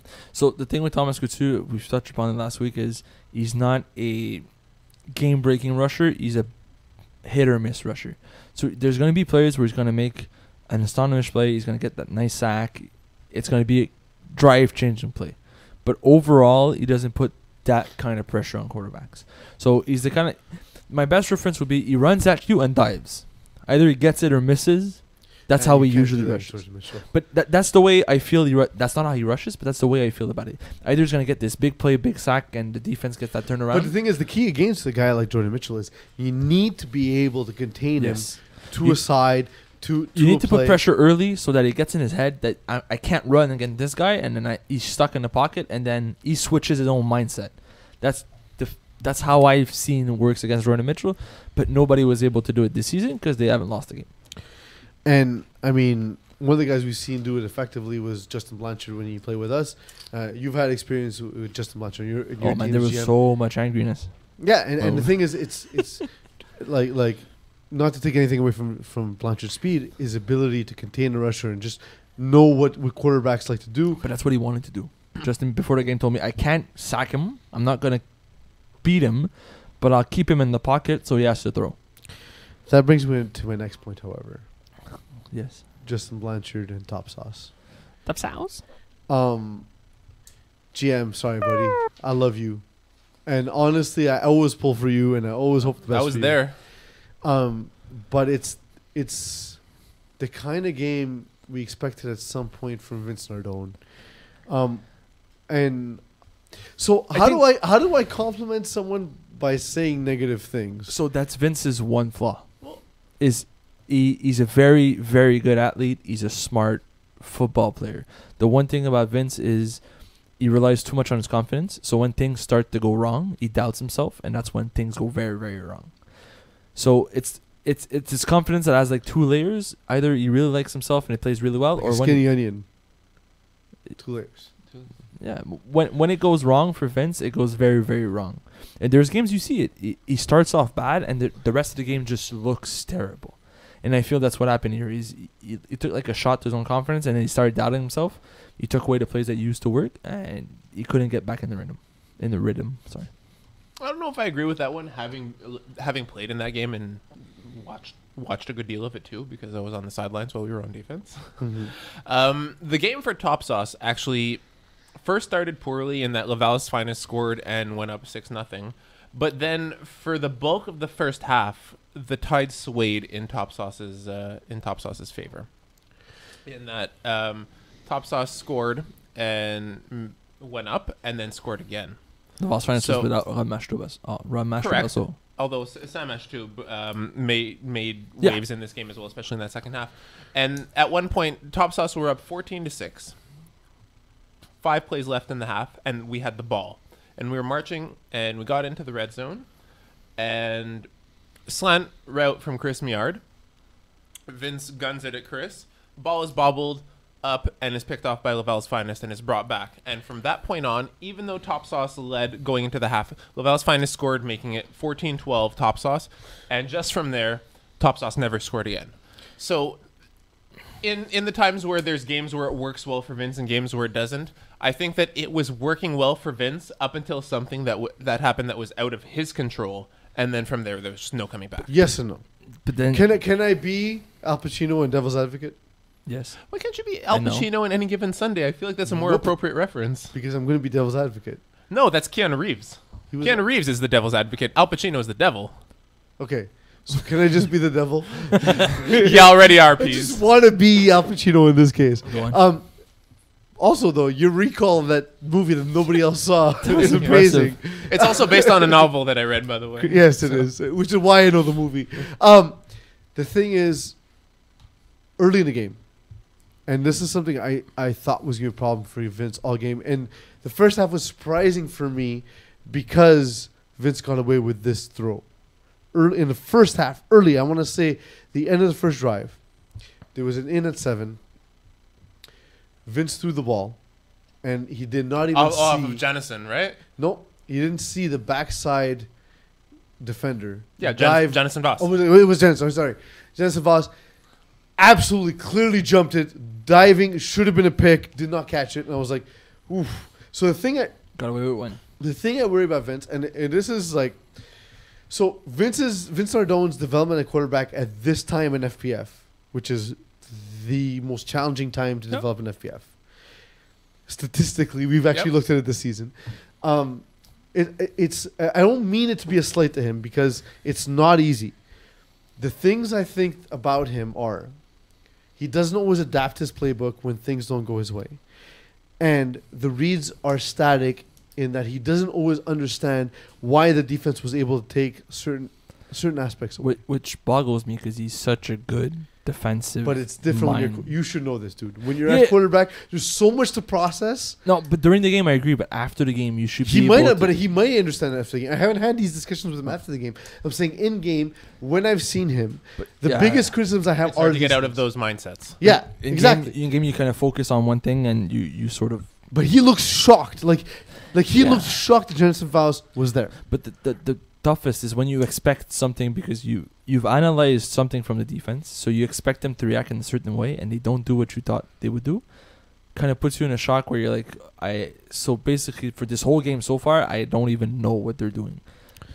Like you read the defense, you've analyzed it, you expect something, and it doesn't happen. You're stuck thinking that maybe I didn't analyze it right. What do I know so far? So where do I go back to?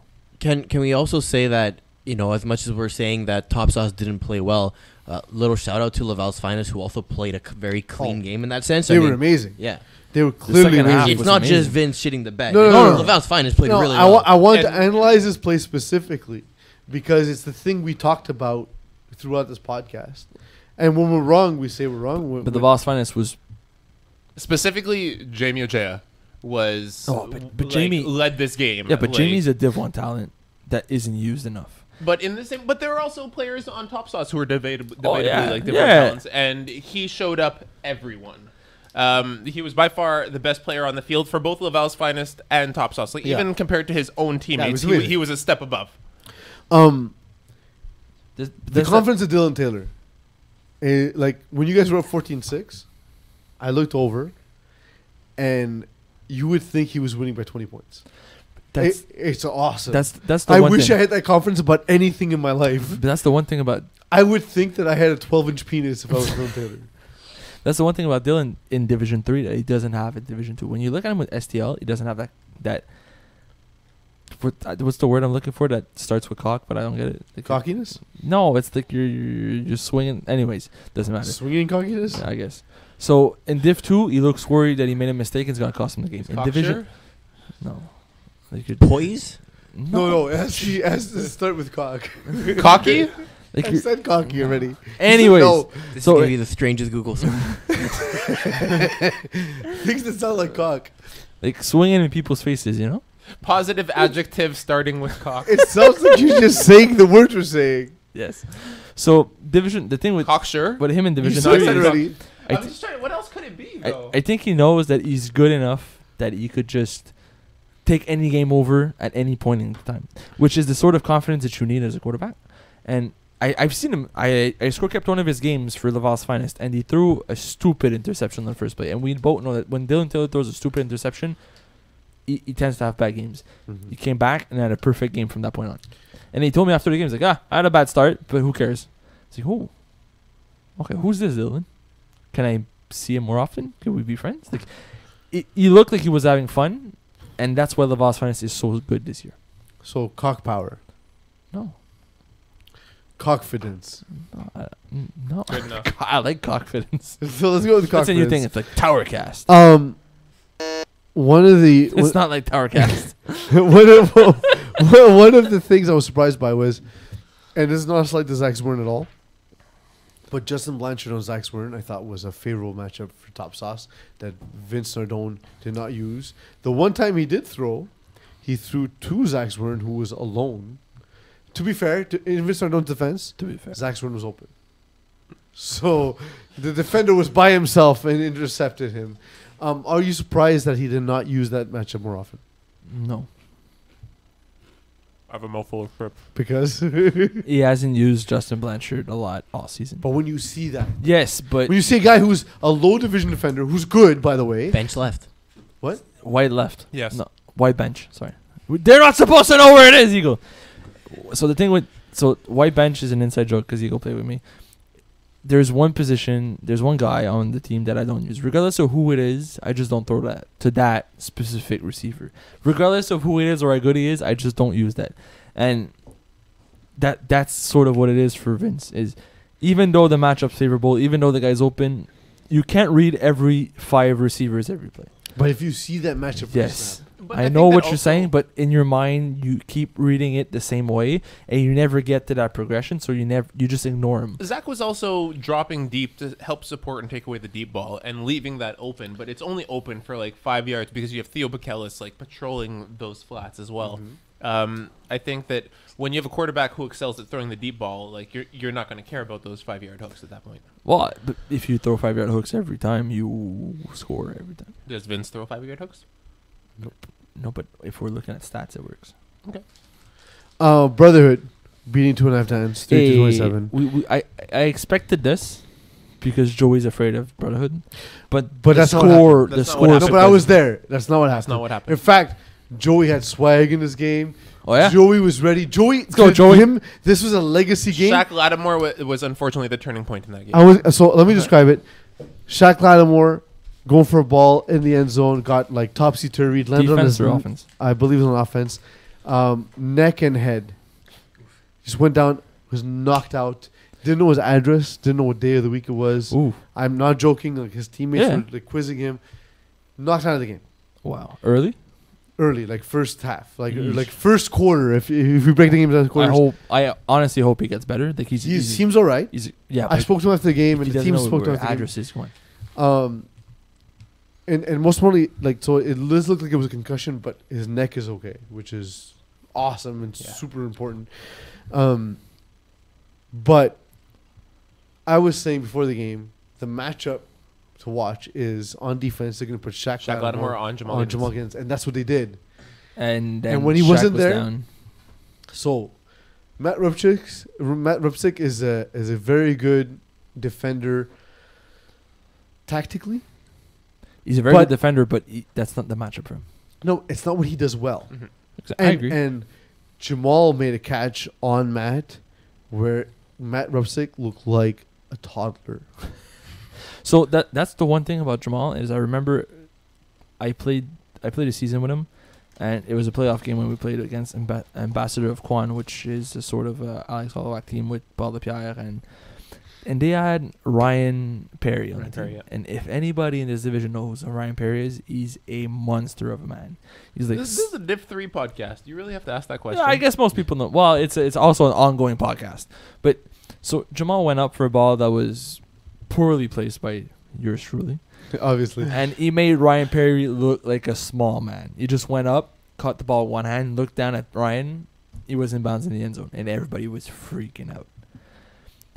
If you can make Ryan Perry look like a small man, I'm sorry, Matt Rupcik, but you don't stand a chance. Yeah, so like Jamal Gittins is football liquid paper. Like the ball doesn't have to be great, doesn't have to be perfect. He will erase all those mistakes. But that's the thing with Theo as a quarterback is he understands how good Jamal is as a receiver and how to throw these footballs so that the DB can touch it and only Jamal has a potential chance of getting it. I have a theory. Will that hurt his development in the long run, though? No. And I have No, a theory. 'cause the I more have a you move theory up, right now, The right better about you guys this. are. So Theo's new style of quarterbacking is Mhm. less explosive. Yes. He's more methodical, Yes.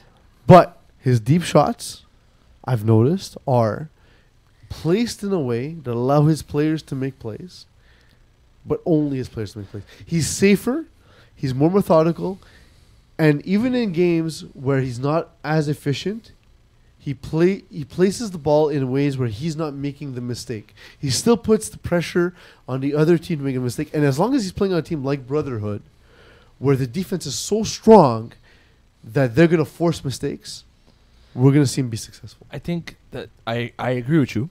I think that what... Cool. Yeah. I think that... yes, I got it. I'm just... Okay.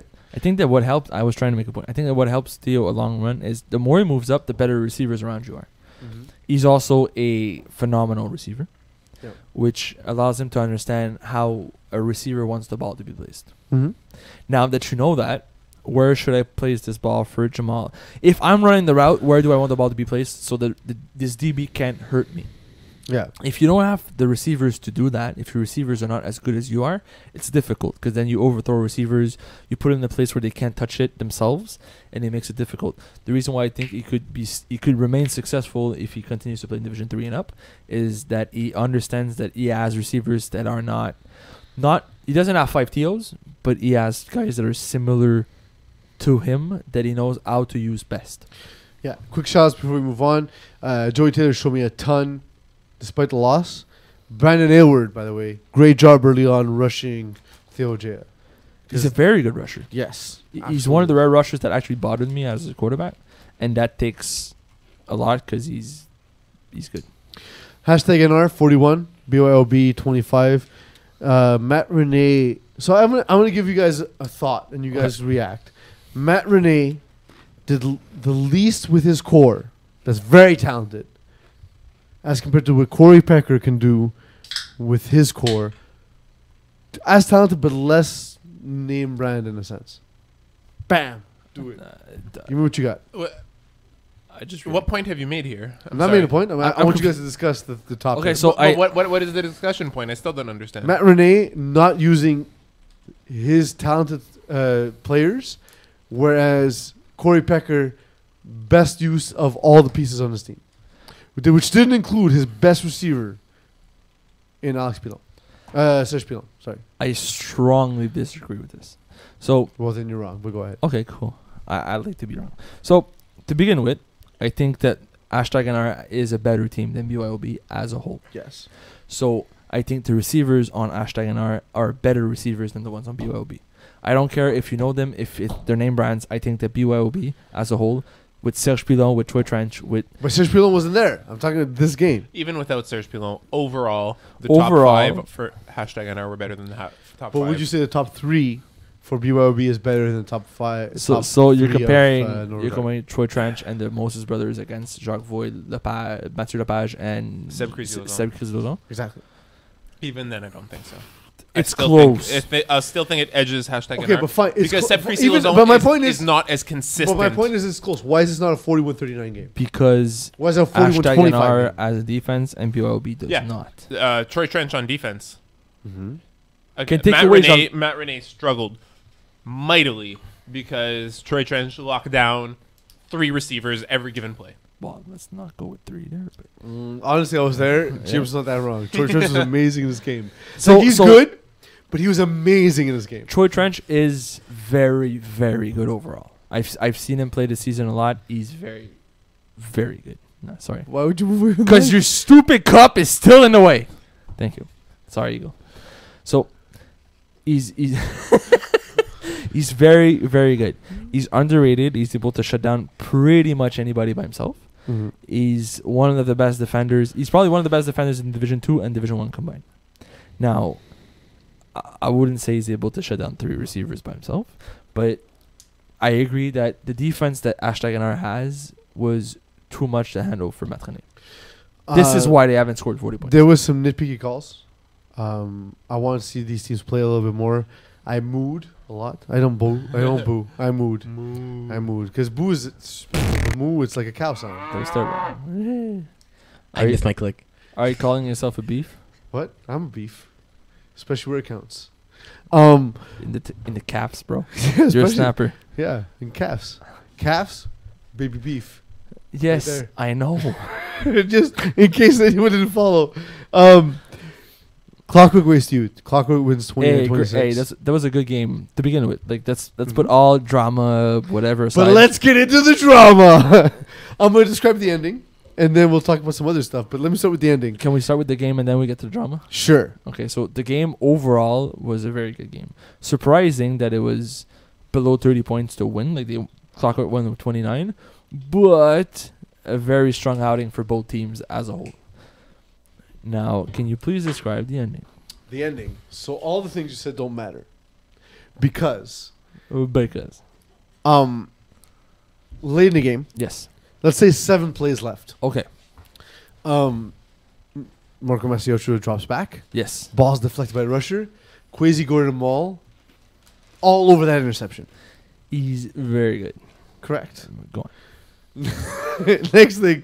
So now you have Dan Lazara with...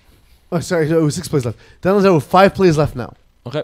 Well, you were Dan- close with 7. Tacos Lazara. Missed tacos. 5 plays left to win the game. Gets the first down. First and goal.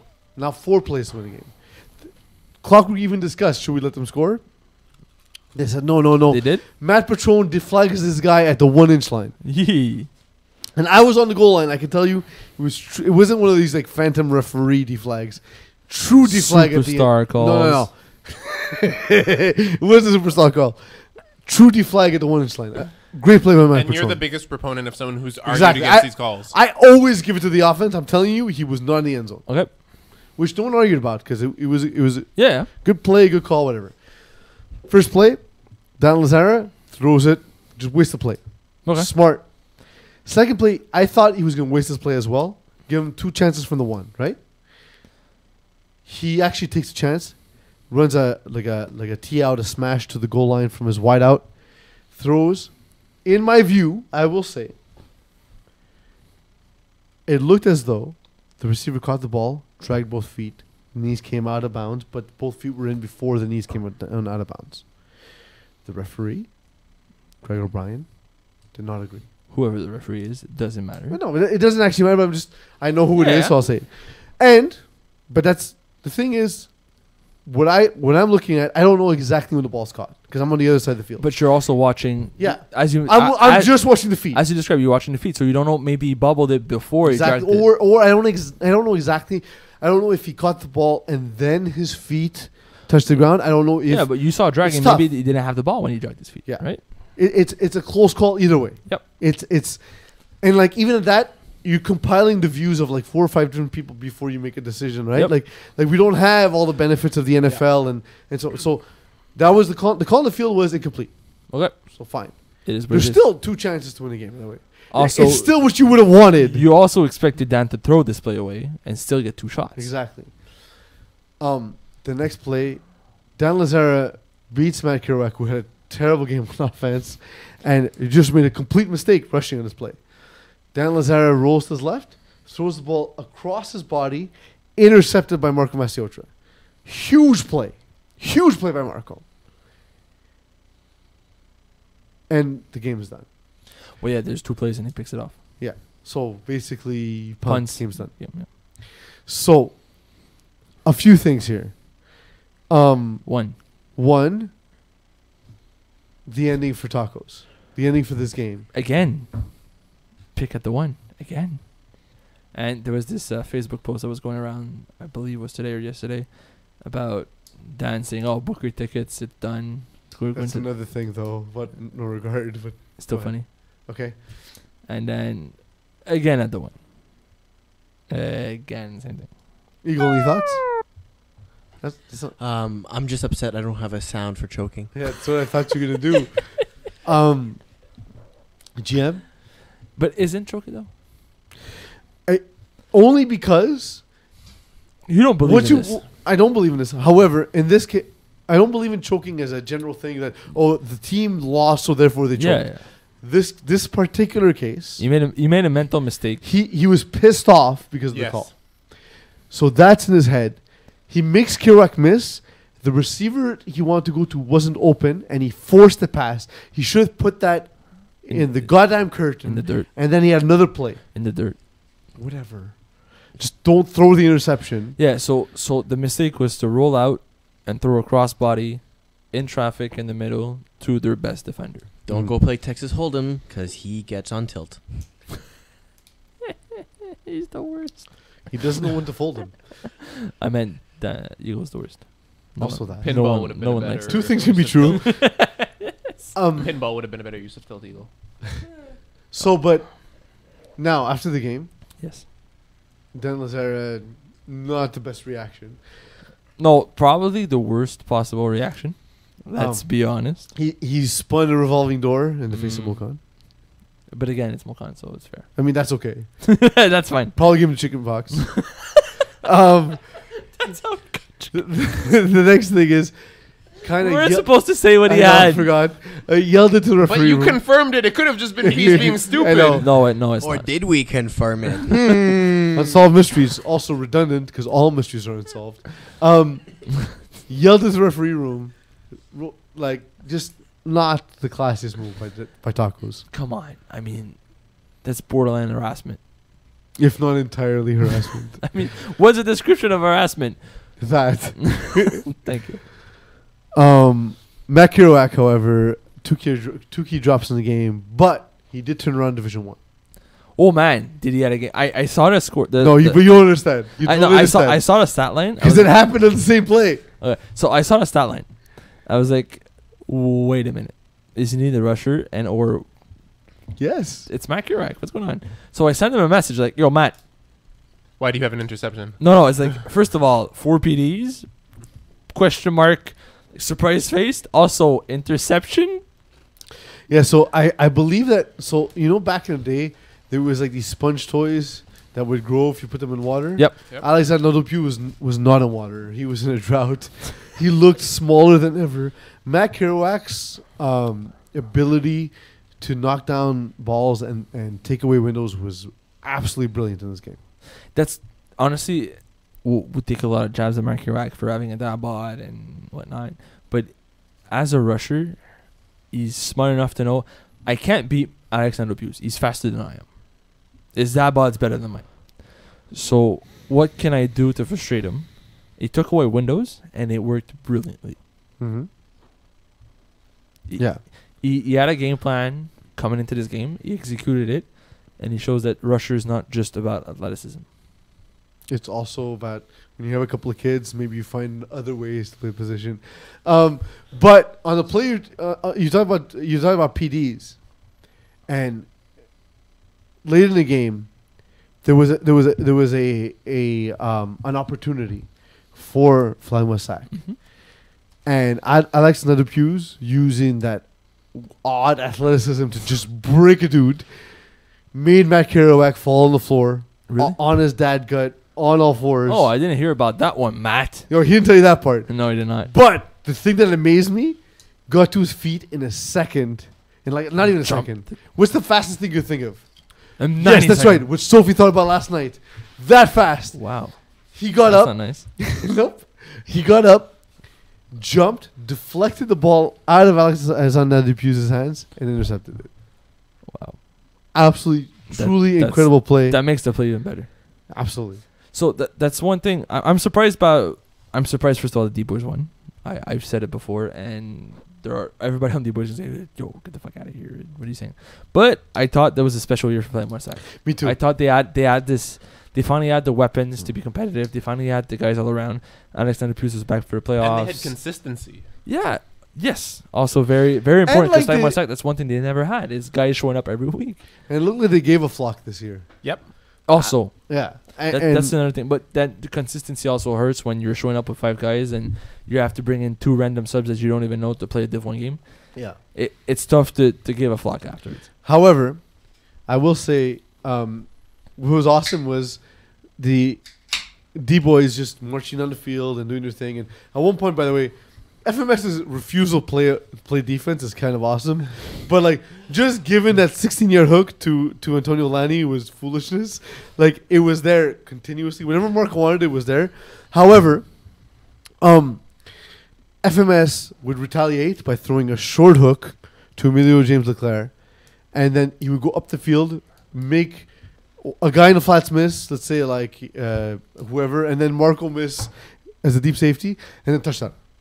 So one play drive from a 5-yard hook. So there's one thing about Emilio James Leclerc and Francois Rochelot is it's two guys that played the 5 last winter for Jean Coutu that nobody knew about. Brand new team, whatnot. These two guys play for André Grasset, if I'm not mistaken. Yes. They're both very good players over there, but they're special in flag. And it shows that you don't have to be a household name to play Div 1. You could be a guy that never played FF before. Play one season in Div 5. Come play Div 1. And then Alexander Peuse asked them to do this one thing, and they're very, very good at what they do. So I would say that's one thing about both of these newcomers for Flag Marsac is it shows that there's more depth to Div 1 or new potential players that we thought. Yeah. And it makes it that much more achievable as well. Yeah, it means that Div 1 is not as you and that I, like but- top of the not you and I, but not as the top of the mountain as people think it is.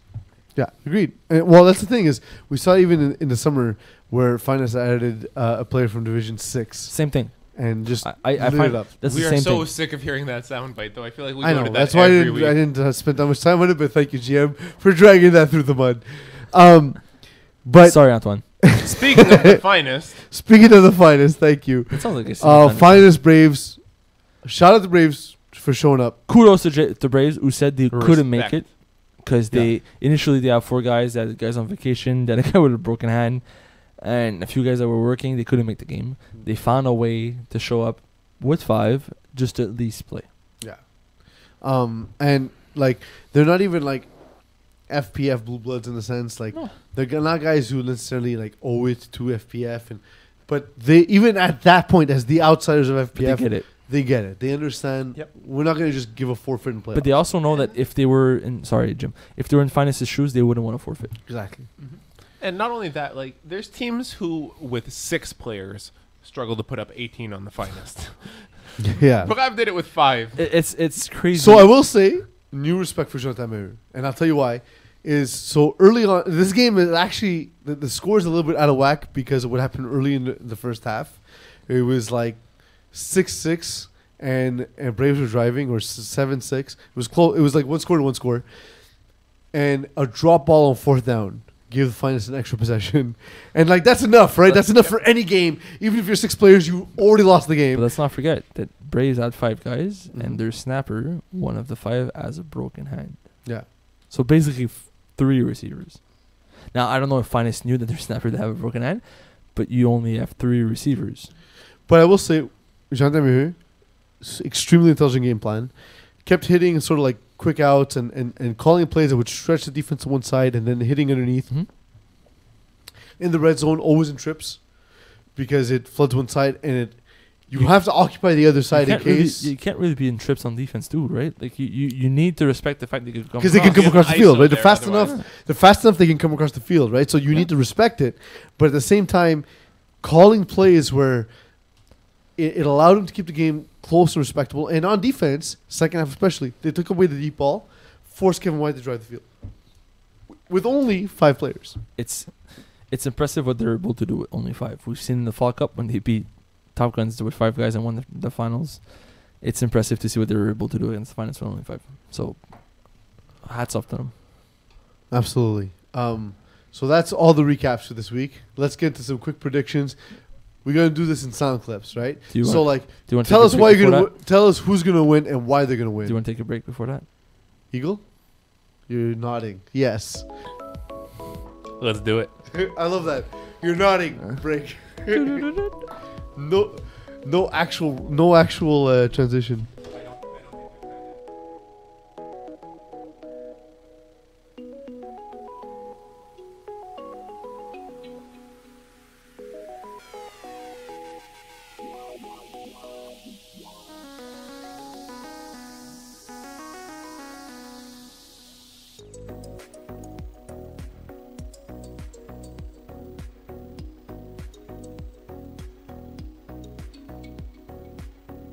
FPF is happy to announce their new partnership with Beastfoot. Beastfoot is not a degenerative disorder where the foot becomes monsterized and tortures a small town. In their own words, Beastfoot is actually 100% a football store and the one and only authorized night football distributor in the Greater Montreal area. Visit www.beastfoot.ca for your football needs, including equipment, gloves, cleats, and much more.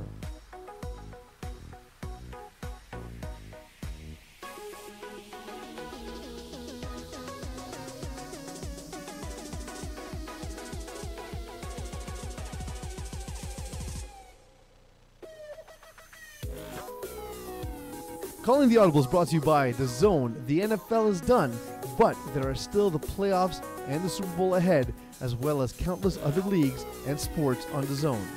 The Zone, that's DAZN.com. It's the only place in Canada that will show every single NFL game, including the playoffs and the Super Bowl, plus NFL Game Pass, NFL Red Zone, and NFL Sunday Ticket. The Zone can be viewed at home or on the go on smartphones, smart TVs, tablets, and gaming consoles. Fans can watch their favorite teams, leagues, and players for an affordable monthly price of $20 or an annual subscription for $150 a year.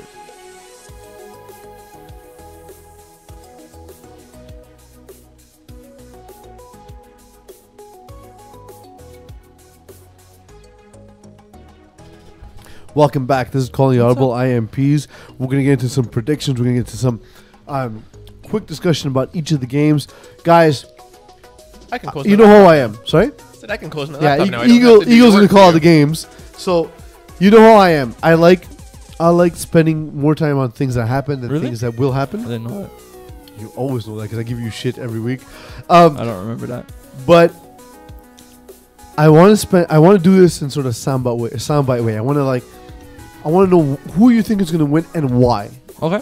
All right, for each. So we make a stand and then we just commit to it. We Mhm. don't discuss the game. We just No. say them Each of us. because they're better. 1, 2, 3, and why. Okay. Like my picking why, you're picking why, Jim's picking why. I like it. Eagle, did that buy enough time for you? Do we want to do co-ed? Yes. Yeah. All right. So we're going to start. So it's a Saturday, 3 o'clock, Field 3, TC versus Power Rangers. Yeah. I'll start first. I'll go Well, TC. you said your pick first and mine and Jim's. Yeah, sure. I'll go TC. Honestly, seeing Vanessa Beery, she's incredible. Her ability to just read the field and spread the ball and be able to make a variety of throws is going to make her, once again, co-ed MVP. Kevin Lubin, sorry, buddy. You're still not getting your first championship. I'm going Power Rangers for the other reason. I think this is, if Kevin Lubin's to win one championship, it's in co-ed. Oof. So it's like a nice little, It's like a bowling trophy. there you go. I don't think that TC has the man and female power to keep up with Power Yes, Rangers. like that. There's too many good players on Power Rangers for TC to cover, and they have too many veterans to lose this game. I have an asterisk here before I give my answer. Has Serge Pilot bailed on this team as well, or is he still on for this one? Well, so what we know about the Pilots is they don't always show up for playoff games. Yeah, so with that in mind, give me TC then, because I think that this may be another team that they don't show up to. Because I feel like otherwise, So what's been the sort of MO all season is that Kevin Lubin will just throw to Serge Pilon 10 times a game and use that as the springboard to win. Quick question. The Pilons, are they mind controlled by Rashdi Ben Abdicator? Is that why they show up for DK? Was he on vacation? No, mind control. So he missed game. You mispronounced mind control. MC, sorry. I don't think so, because it's been a struggle even in the past. But that being said, who knows? Rashdi does a lot of shady things, so I wouldn't put mind control. Hi, Rashdi. Yeah, I like Rashdi a lot. But I he wouldn't mind put mind controls control people. past him. Like maybe under the fro is a giant brain, and he's Maybe. able to do that. Yeah. All right. That would be So, amazing. let's go with not enough mind control. Eagle? Mega Mind. Saturday at Amazing. 4:10, Division 6D, Air Force One, sick pick. Simon starts first on this one. Oh, Let's do okay. one at a time. I'm going. Nice. I'm going Sick Pick. I think Air Force One is the sort of favorite, but I like what Sick Pick is doing. I think Air Force One doesn't have the defense to cover all 5 receivers, and Sick Pick has that weird takeoff ability to score with any 5 receivers, and it's going to take Air Force One by surprise. Damn it! I thought I was going to be the first one to say Sick Bic, and I really do think that Sick Bic are the team who will win this as well. I don't think that Air Force One have been challenged enough, if that's the right word, and I think just that from top to bottom, the athletes that Sick Bic bring to the table, I think that this is like a prime upset game. That like it's an upset on paper, but when we all get to the field and see it, we're like, oh yeah, clearly Sick Bic will have been the better team. Like, Yeah, I'm gonna say you guys are both challenged on these opinions. I'm gonna go Air Force One. because we're degenerates, can we put some skin in the game here? Yeah, I'm down. Cool. First picture of beer. Done deal. All No, right. don't you already owe us all beers for showing up consistently late every week? You No. did bring beer today. I did bring beer today. Literally, I mean water. So the thing is, We mean coolers, Rob. at one point, the offense of Sick Bic is not going to work out. It's just too many chances taken, too many inopportune times. I think Air Force One, Nick Lassard, he's just a solid rock on defense, and I think Arsenal on offense can be unmatched. But if he's a rock, For does that make him like a exploit? It's not going to be as funny as you're thinking. It just stops him. but let's go with the Rock. He's basically the Rock of FPF. There you go. Give it to me. Solid. Give me Air Force One. Give me the Rock, but not in bed. We have for WrestleMania Division week. 6 at Think of pounding. 5:20, Vic in a Box versus Fighting Flamingos. Go. Jim, that's you. How do you not pick Vic in a box here? Like, I think that should just be my whole soundbite. Like, how do you not pick Vic in a box here? Okay. Top to bottom, great.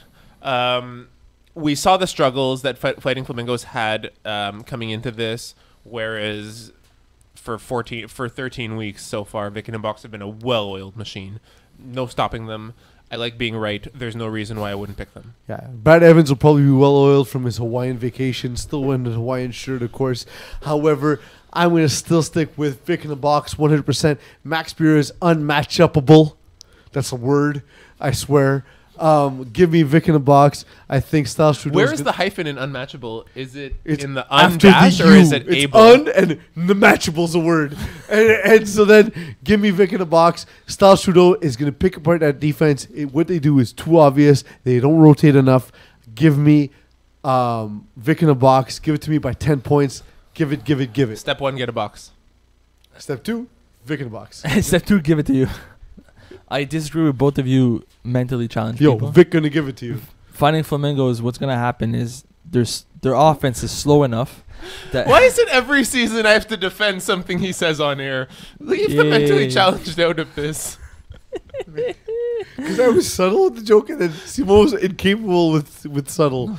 because you both went so. Anyways, so Fighting Flamingos is going to win. I think they're going to have a frustrating offense for Vic in the Box. It's going to be a slow-paced game. It's going to take them off the rhythm.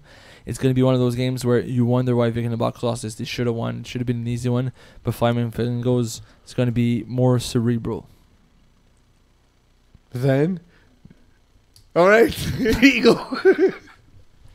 6:30, Division 5B, Wrecking Crew versus Moss City. Who's up?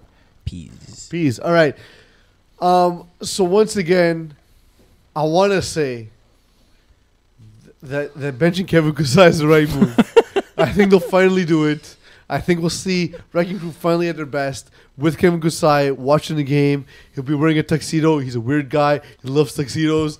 Wrecking Crew. I could see him in tuxedo Sleeves with no optional. shirt underneath. Yeah, like no shirt, Just just the tuxedo with the bow tie, no shirt. That's Kevin Kusai style. Honestly, Wrecking Crew, where I think Stephen Harpersad will struggle with Fighting Flamingos, I think he'll succeed in this game. These are his boys. He knows how each of these guys work, and they know how to run the routes in his system. Josh Levine is the most unknown talent in this league. He is awesome. His ability to get open in a variety of routes is exceptional. Give me Wrecking Crew in this game. I disagree. I think Moss City's athleticism is going to take them over the top. I don't think Wrecking Crew has the defense to stop Moss City. Defense. Yes, it's not a real thing. I think Moss City is going to take this one by a landslide. It's going to be a humiliation. Moss City do have the matchups from top to bottom, and I think kind of the Who's on top? Who's on bottom? Kim Moss City Kusai. on top Nice. Because because they're going to win. and why is that? So to further your point of you don't think that it's going to work for Fighting Flamingos, if you're just coming off of a finals loss and you have to play again, that's going to be in the back of your mind. I think that when Fighting Flamingos lose in the first game, it's going to take its toll in the second game. And if I'm Moss City, like, I will defer to that second half, and right after coming off of a loss, I'll give the ball to them to. Yeah, but sort of think of it further this that. way: you take a girl home first time. The first round, maybe it's not so good. It's like we didn't really connect. Second round, She's your already stamina- left at this point, dude. No, but your stamina's better, guy. Stephen Harper sounds a second round quarterback. Give me second round. He's gonna stay up, gonna stay hard, gonna get it going. She can't leave. She's tied up. There's 2 rounds. Yo, dude, you're not meant for 2018. Yo, let's move on, please, quickly. What's the opposite of Me Too? Hashtag not Simone. Hashtag not Simo is the opposite of me too. Yo, what the 740 Division 5A. Greendale Human Beings versus Les Flamands Fous. Greendale Human Beings offense. That's my is, game. I'll let you go, It's my Simo. turn. What's wrong with you? I hate to You pick. forfeited your turn for the rest of the show, buddy. Also that, yeah. I hate to pick against the Flamands Fous because every time I do, they win. But I cannot foresee Greendale Human Beings losing this game. They've been on the roll since Greendale Human Beings a thing, and Danny Elwood's unstoppable. I don't think they have the matchups to. I don't think Le Flamands Fous has the matchups to stop Greendale Human Beings. I think Greendale Human Beings will be able to create some turnovers. Give me GHB. Yeah, I love a dark horse playoff run, especially from a team that you A don't dark even what? a dark horse playoff run. Yeah, I know. Like the dark horses. There's a reason I named my team. And then subsequently retired it, so I would never have to worry about that memory is perfect in my mind, and it will never be tainted, despite how bad or how questionable that team was at times. Like there were some losses that were really bad, but that team will never be tainted. Anyways, back to the subject at hand. I love a dark horse playoff run, but I don't think that this is going to work out for Les Flamands Fous the way we think it is.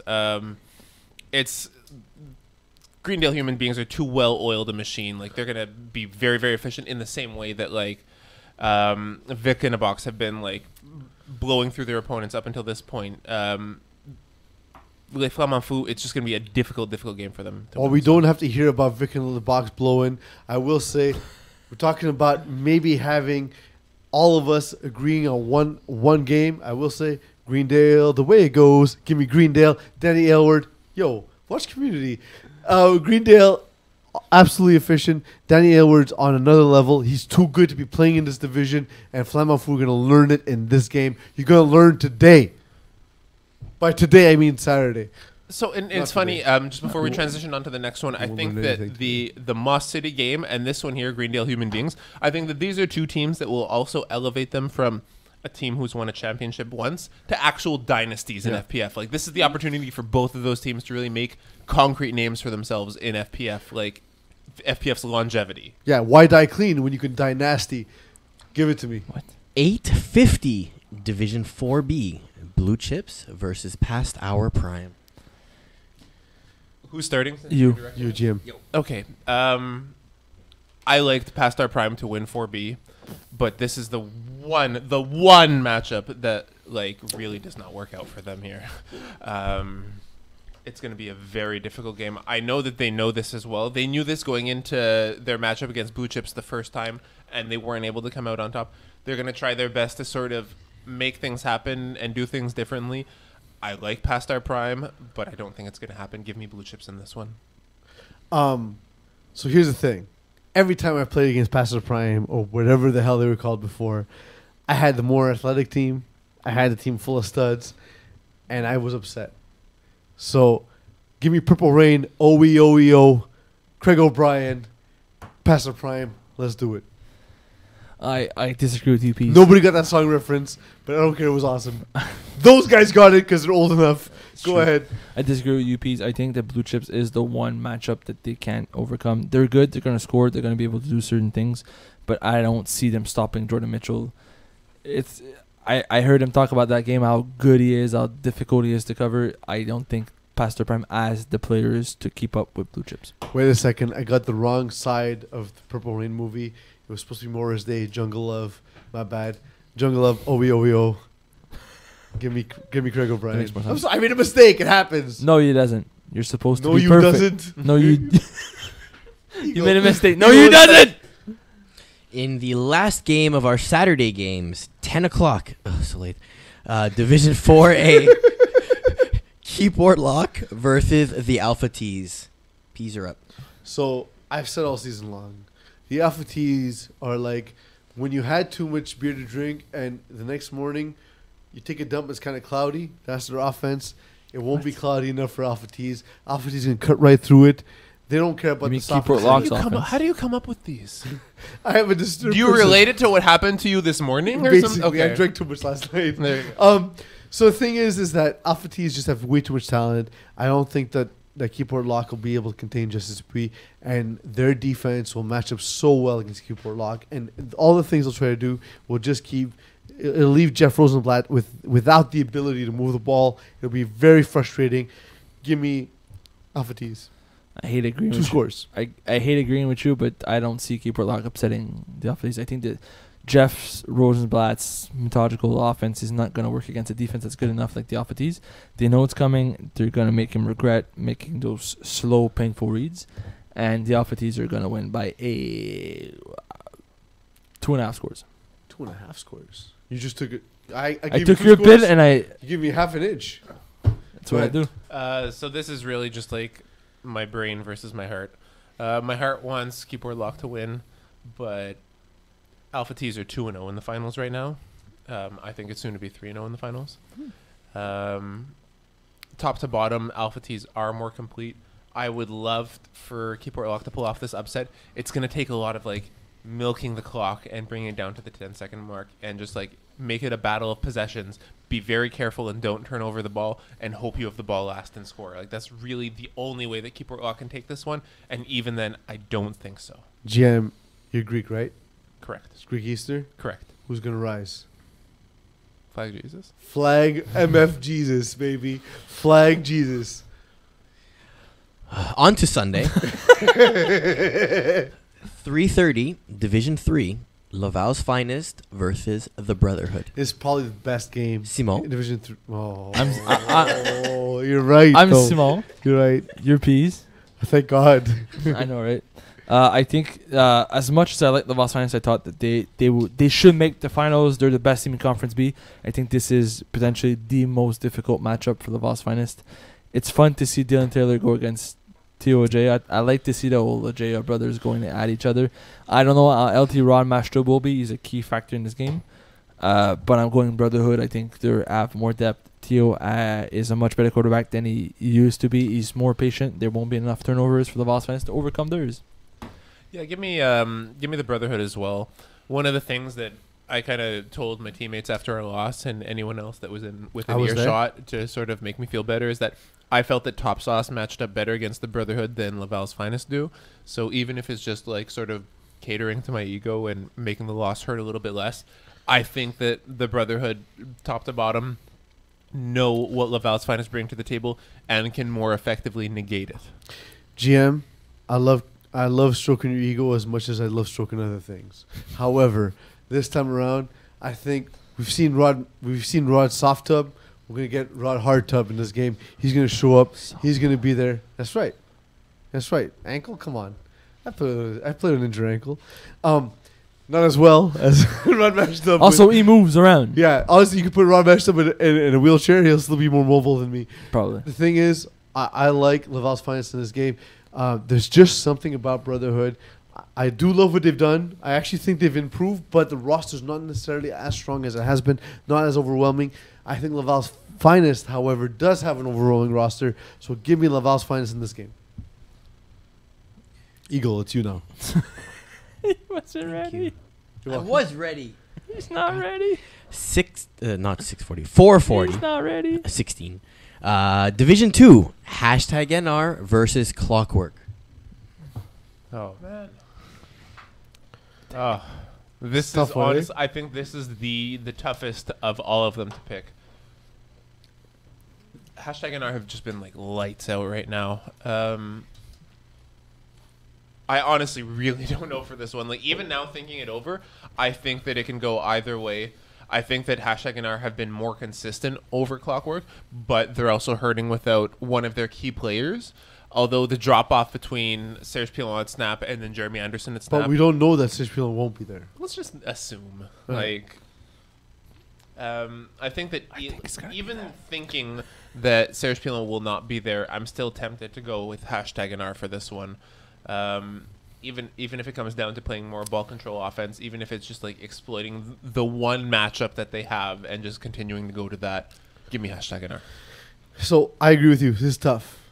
It's tough. Clockwork is sort of the established regime in a sense. We've known them. We've known these guys, even if not. They've won Division 2. They have won Division 2. And more than once or just once? I believe it's just once. Just once, I believe. They should have won more than once. So a little bit of a letdown. And I think we're going to see the letdown again. I think we're going to see the upstart, Hashtag NR. And the thing is, it's we all know where they started. They've come up through the ranks. Corey Pecker does so much.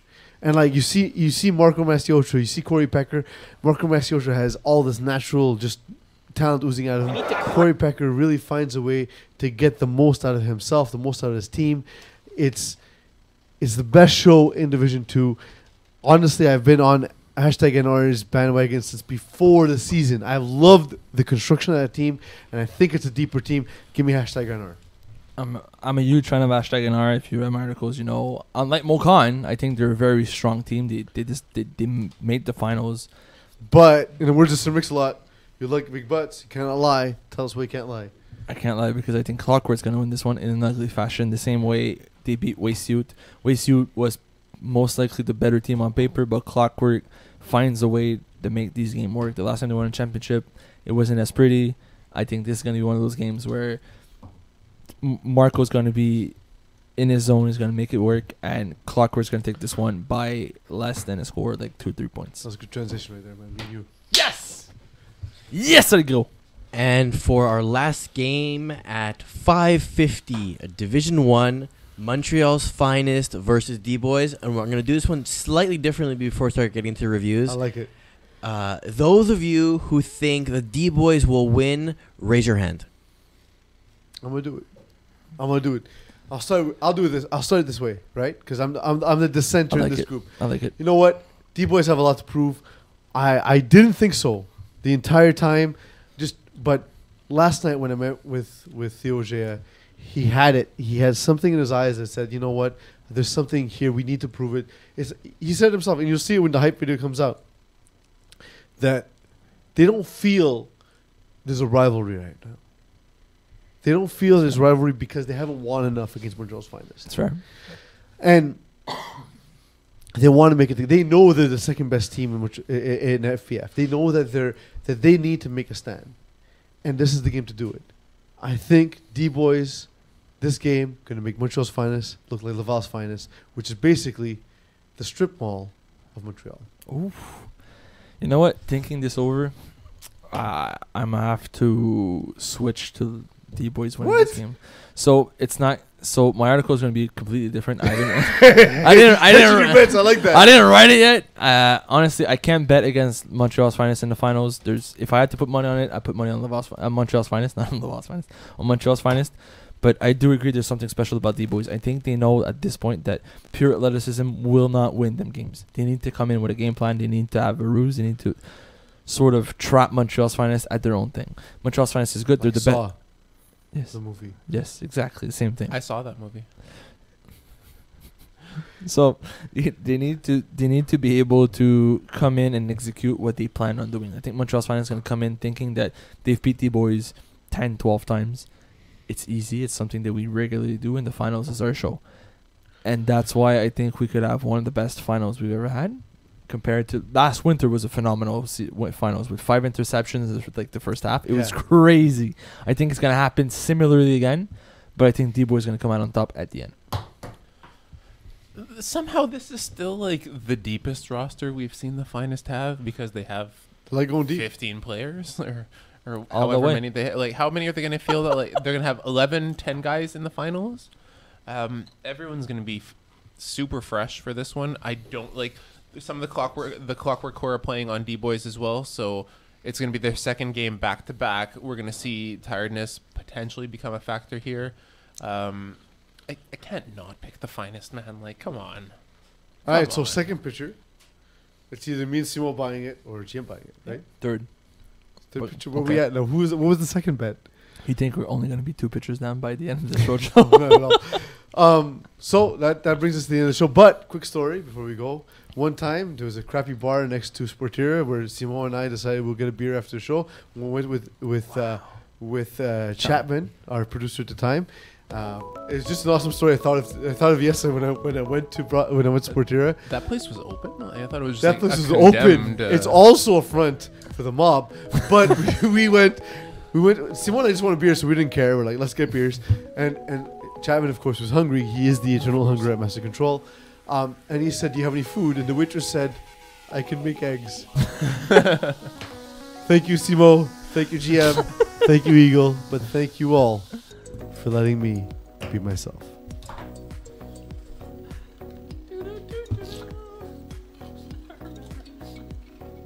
Are we ending the show? Or? Oh, you're waiting for the thing. Now I can eat my chips in peace. You can never eat your chips and peas. We only have one thing. What? This is only our thing. We only have one thing. I can't hear you. Am I off? Yeah, we have one chance. Gotta get it right. One thing. One chance. STD. And we're done.